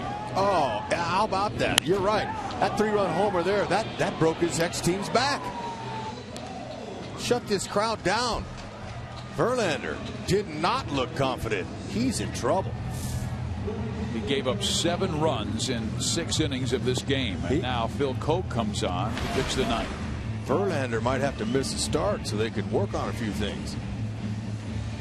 You know, I think Jeremy Guthrie has done a great job with the Royals, Rex, evolving into another pitcher. He used to be a 4-seam hard thrower. Now Jeremy knows that later in his career, he's got to go more 2-seam fastball, more changeups. He's creating, and also you see how he alters his delivery. He's got a little pause. He throws a 60-mile-an-hour curveball. You know, he's doing things because that guy, the head mechanic, has helped him, has worked with him. They have a good pitching coach over there as well that can work with him. The pitching coach is Jeff Jones, but Dave Island, he is one of the reasons why he's got his pitchers working. There's Jeff Jones. Jones has his work cut out for him. And there's a smash to the shortstop Suarez. They'll throw out Aoki, who is out number 1. So Pedro Siriaco will bat for the first time. Infante went 2 for 5 in the evening with a single that drove in a run, and then of course the 3-run home run. He now has 30 driven in. Just sitting watching this one with his teammates in the dugout as Siriaco digs in.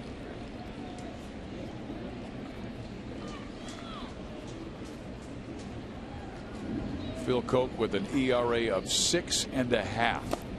That is something that must be addressed for the Tigers, because you always need a strong bullpen to get through it. Donnie Joseph getting ready for the 9th inning for KC.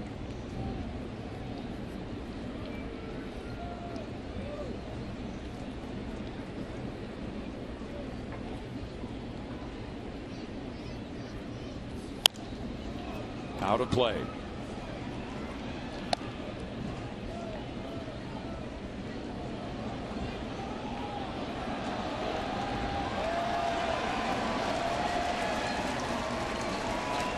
And the ball went into foul territory.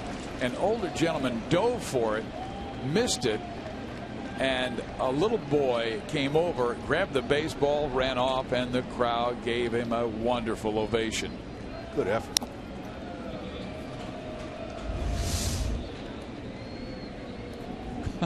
Look at this. The ball rolled away, and a little boy came over, picked it up, and walked back to his seat calmly. Look at that lady. You can't beat fun at the old ballpark.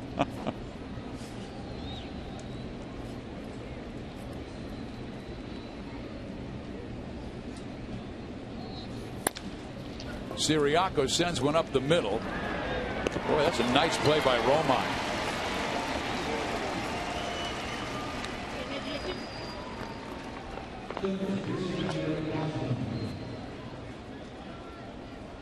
When this game started, we had 31,774 fans, and believe me, when the Royals blistered them for 11 runs in a 3-inning stretch, they flew out of here. Eric Hosmer 2 for 5, also scored a run. Royals with 17 hits on the night.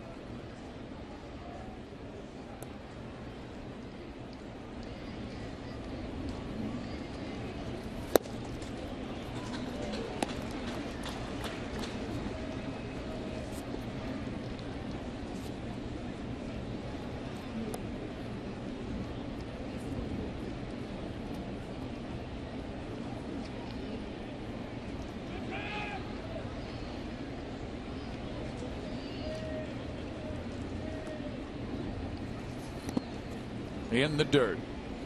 Cook's got that big curveball. They'll try to get him to swing and miss on. Still a veteran from Sonora, California.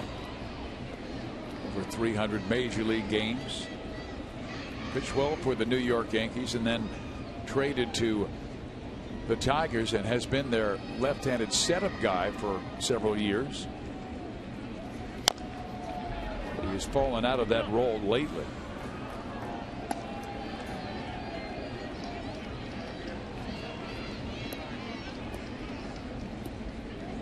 The one major addition they made to the bullpen in the offseason, Rex, was Joe Nathan. And he was supposed to be the guy, the anchor, to help out Bruce Rondon, who they expect to be their future closer. Rondon went down with an injury. He'll have Tommy John surgery. Done for the season. There's going to be a few closers out there on the market here coming up next month. Well, Dombrowski did sign back in, I believe it was early May. Joel Hanrahan is coming back from injury. He's not ready to go yet. But they also lost Rondon and Luke Peconin.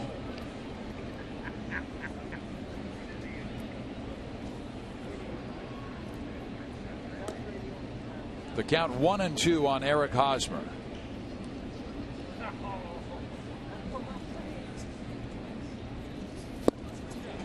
He strikes out. We head to the bottom of the 9th inning. The Royals with an 11-2 lead on the Tigers.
batting practice today and had a blast. And we want to remind you that Joel and Monty will be along with the Boulevard Royals live after the ball game.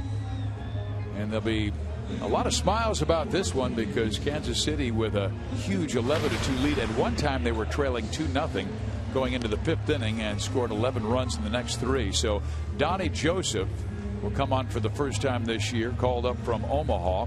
This will be his 18th game. Well, in the professional circuit this year with a 3.9 ERA down at Omaha, 28 strikeouts in 23 innings. And Rex, the story about Donnie has always been about command. Yep, he's got a tremendous breaking ball.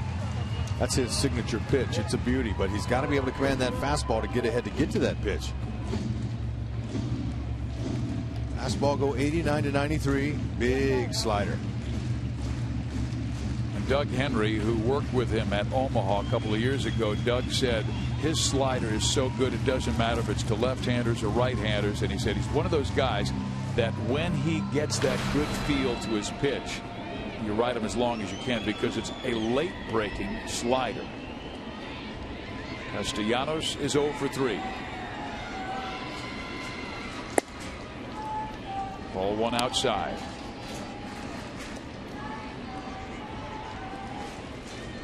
Donnie out of San Marcos, Texas. Still just 26 years old. Ball hit to right center field and deep. Back goes Aoki, and it is up against the wall, and Nick will have a 2-base hit.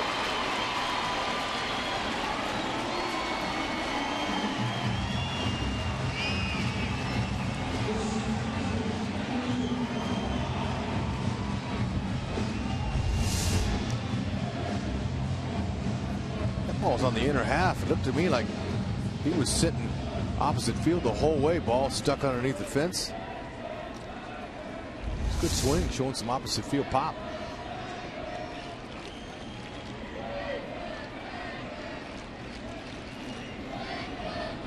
Andrew Romine bats for the first time, and the first pitch he sees is that fastball, the outside corner for strike one.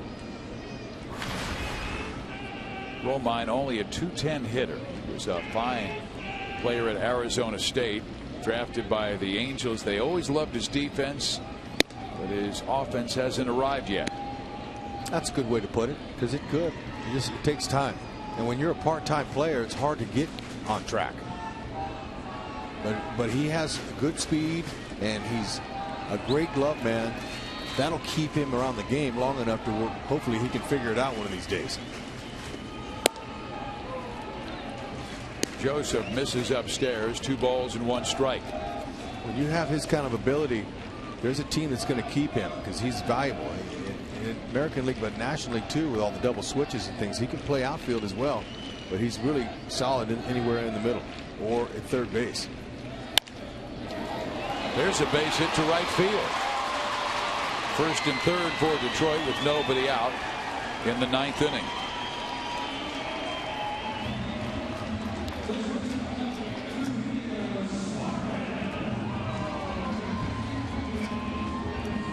So Joseph making his 2014 debut with the Royals.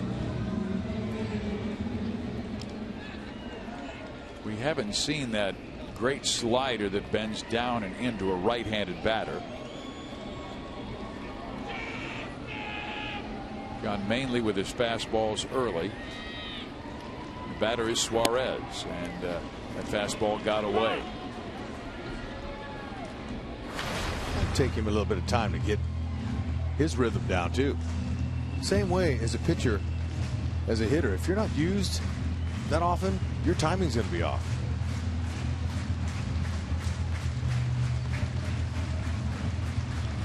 He had pitched very well the last couple of weeks for AAA Omaha, but was used about every other day. Allowed just 1 walk over his last 9 outings. And covered 13 1/3 innings. Pounded in the dirt.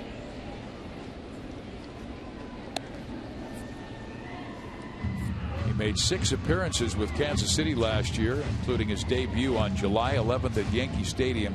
But Rex, you and I will always remember his second game because his mom was in Cleveland at the ballpark, and she was an absolute nervous wreck, just pacing back and forth at the Cleveland ballpark on every single pitch. Well, sure. There it was. Look at that. Oh, he threw it outside. She didn't appreciate that guy sitting in front of her like that, blocking her view either. And there's that good slider that he hammered in on Suarez, who swings and misses.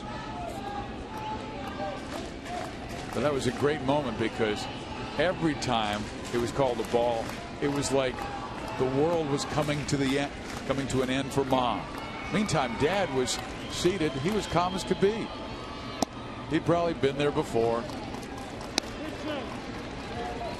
It's a 3-2 count, and Joseph in danger of walking a man and loading the bases.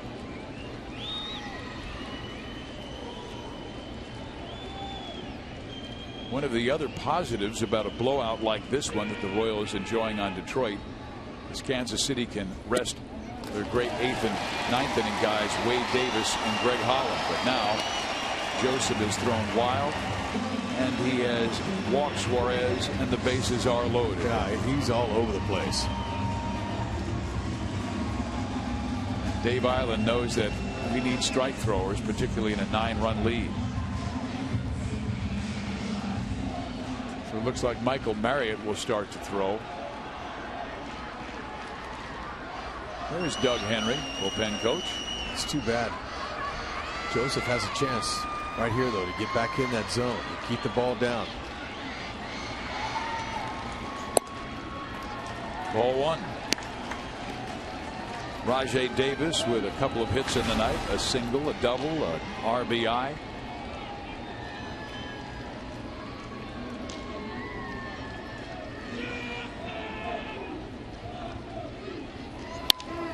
And then he smacks one to left field. This will score 2. Maybe no, they're going to hold the runner at third base. Now challenge Alex Gordon's arm. And it's an 11-3 game, and I don't know how much longer they're going to stay with Donnie Joseph. Well, Marriott's got to get loose down there first. Dave Clark, third base coach, he knows better. Now Dave Island will come out for a visit to allow Marriott to throw a few more pitches.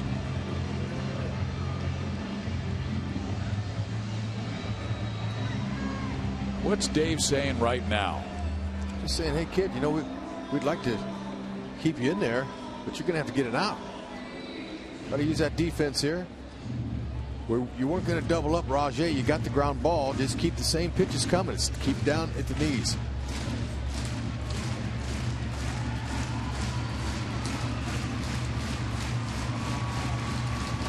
The batter is Don Kelly, who walked his first time up.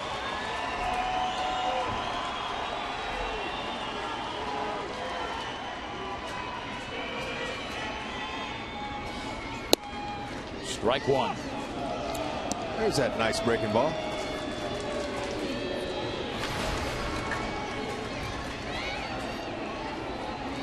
This might be one of those games that you've got 2 pitches. Which one are you commanding the best? Go with that one. So he comes back with the slider, but misses up and in.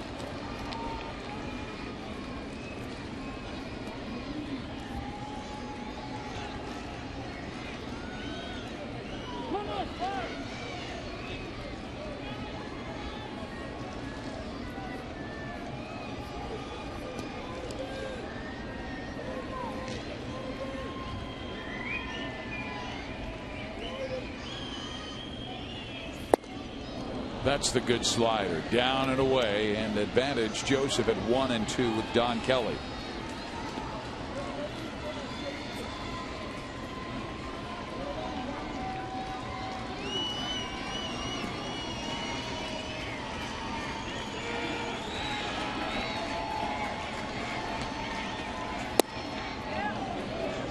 Did he go? He did not.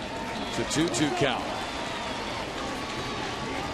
The Royals looking for their first win this year over the Detroit Tigers. Detroit won the first 5.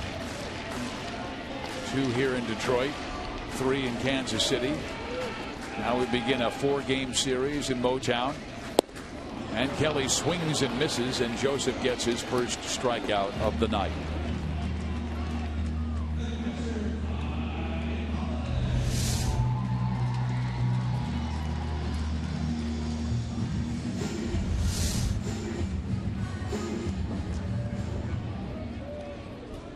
One down for Brian Holiday, who singled to left field his first time up.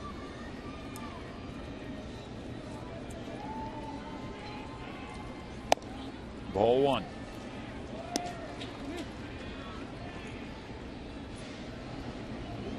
Donnie was acquired by the Royals with pitcher J.C. Subban from the Cincinnati Reds in exchange for Jonathan Broxton on July 31st, 2012. Ball almost got away from Hayes, popped out of his glove, but not far enough to advance the runners.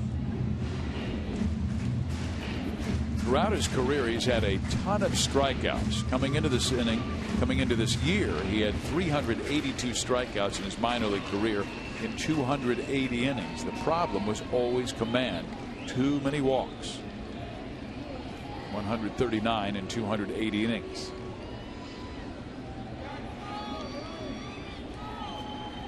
Mechanically, he does not really have a smooth delivery, which would make it difficult to repeat.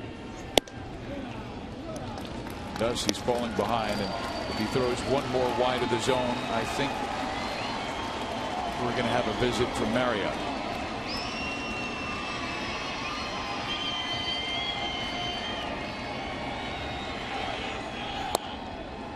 Strike in there, 3-1.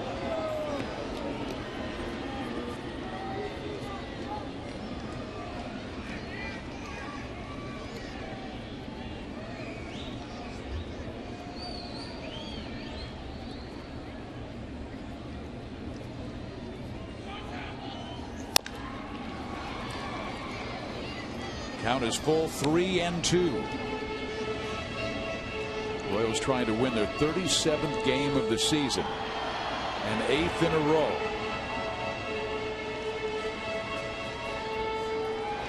Ned Yost, Royals coming off a sweep of the Chicago White Sox after taking the first 2 games, the only 2 games of that Cleveland series.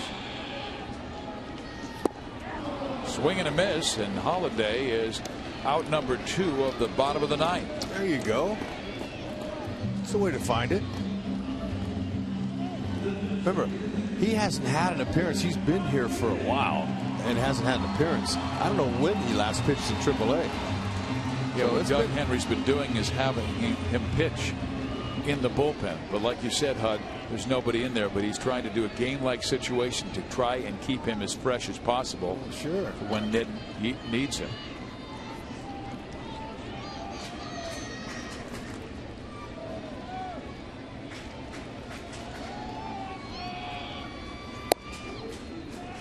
Threads the outside corner with a slider to Victor Martinez. Victor 1 for 4. That was a single back in the 4th. And he scored on the base hit by Austin Jackson. But he has a chance to limit the Tigers to just 1 run in this inning. After all these base runners are out there, he's got one of the best hitters in baseball up. Oh, Moustakas got it in the face. And he is down at third base. It took a bad hop, banged off the side of Mike. A run will score, and it will be a base hit for Victor Martinez. And out comes Ned Yost to check on his third baseman. Well, it's late in the game. There's a lot of prints from the runners in their feet, the marks they put up in the field there, and he caught one of them. Glad to see him up.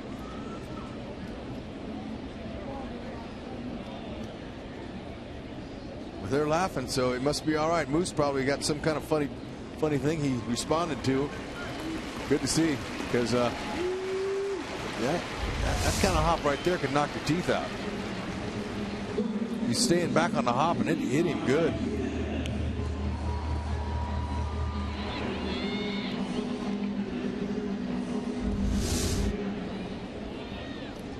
Oof.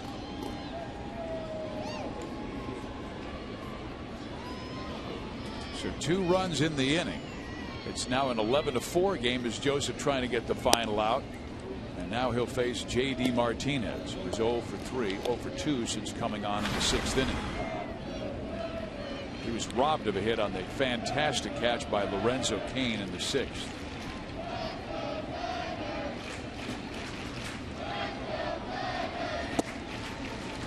Good slider in there, and no chance for J.D. He might get himself another one of those.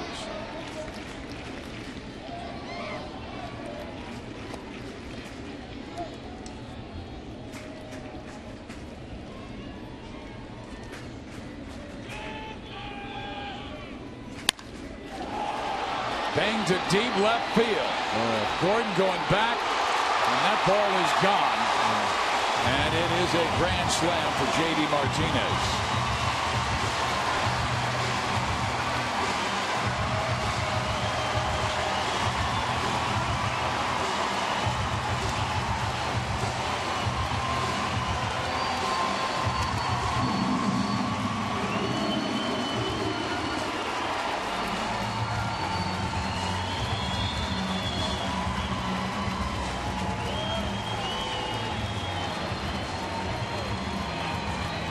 Yost didn't think he'd have to go back to the bullpen, but he has to now after this.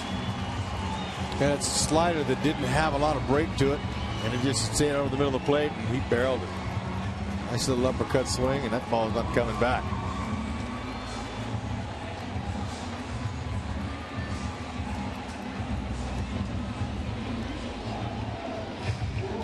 So Michael Marriott will come on to try and close it out.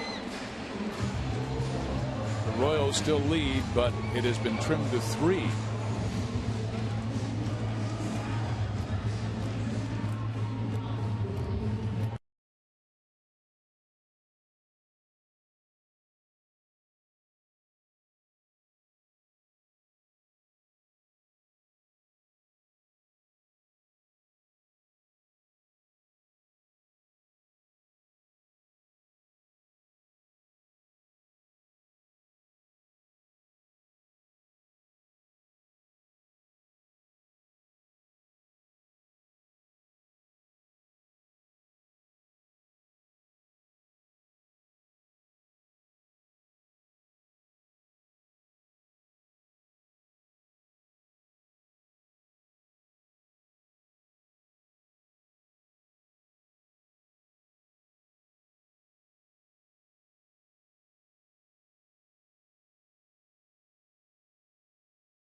Gave up 6 runs in the 9th inning to the Detroit Tigers, giving them hope as the Royals need one more out to nail down a victory.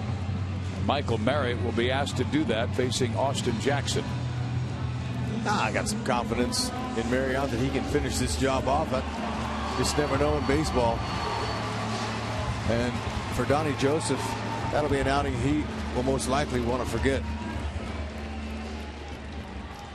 13th game for Marriott this year.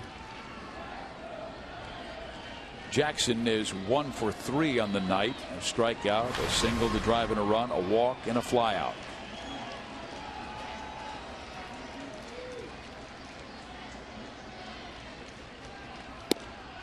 Strike 1. That's what Dave Island and Ned Yost want to see. Strikes thrown from Marriott. Played his college baseball at Nebraska.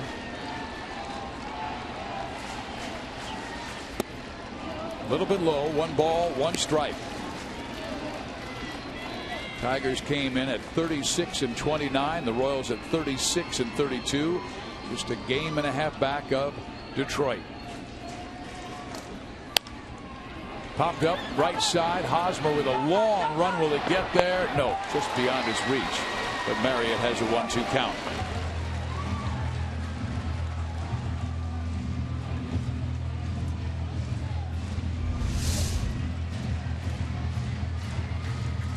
Good effort by Haas. He hadn't gotten his uniform dirty all game.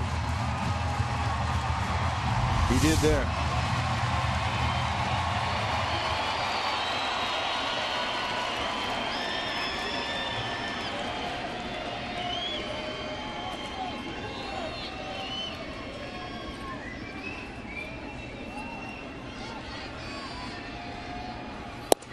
There it is, and the Royals are within a half game of first place in the American League Central.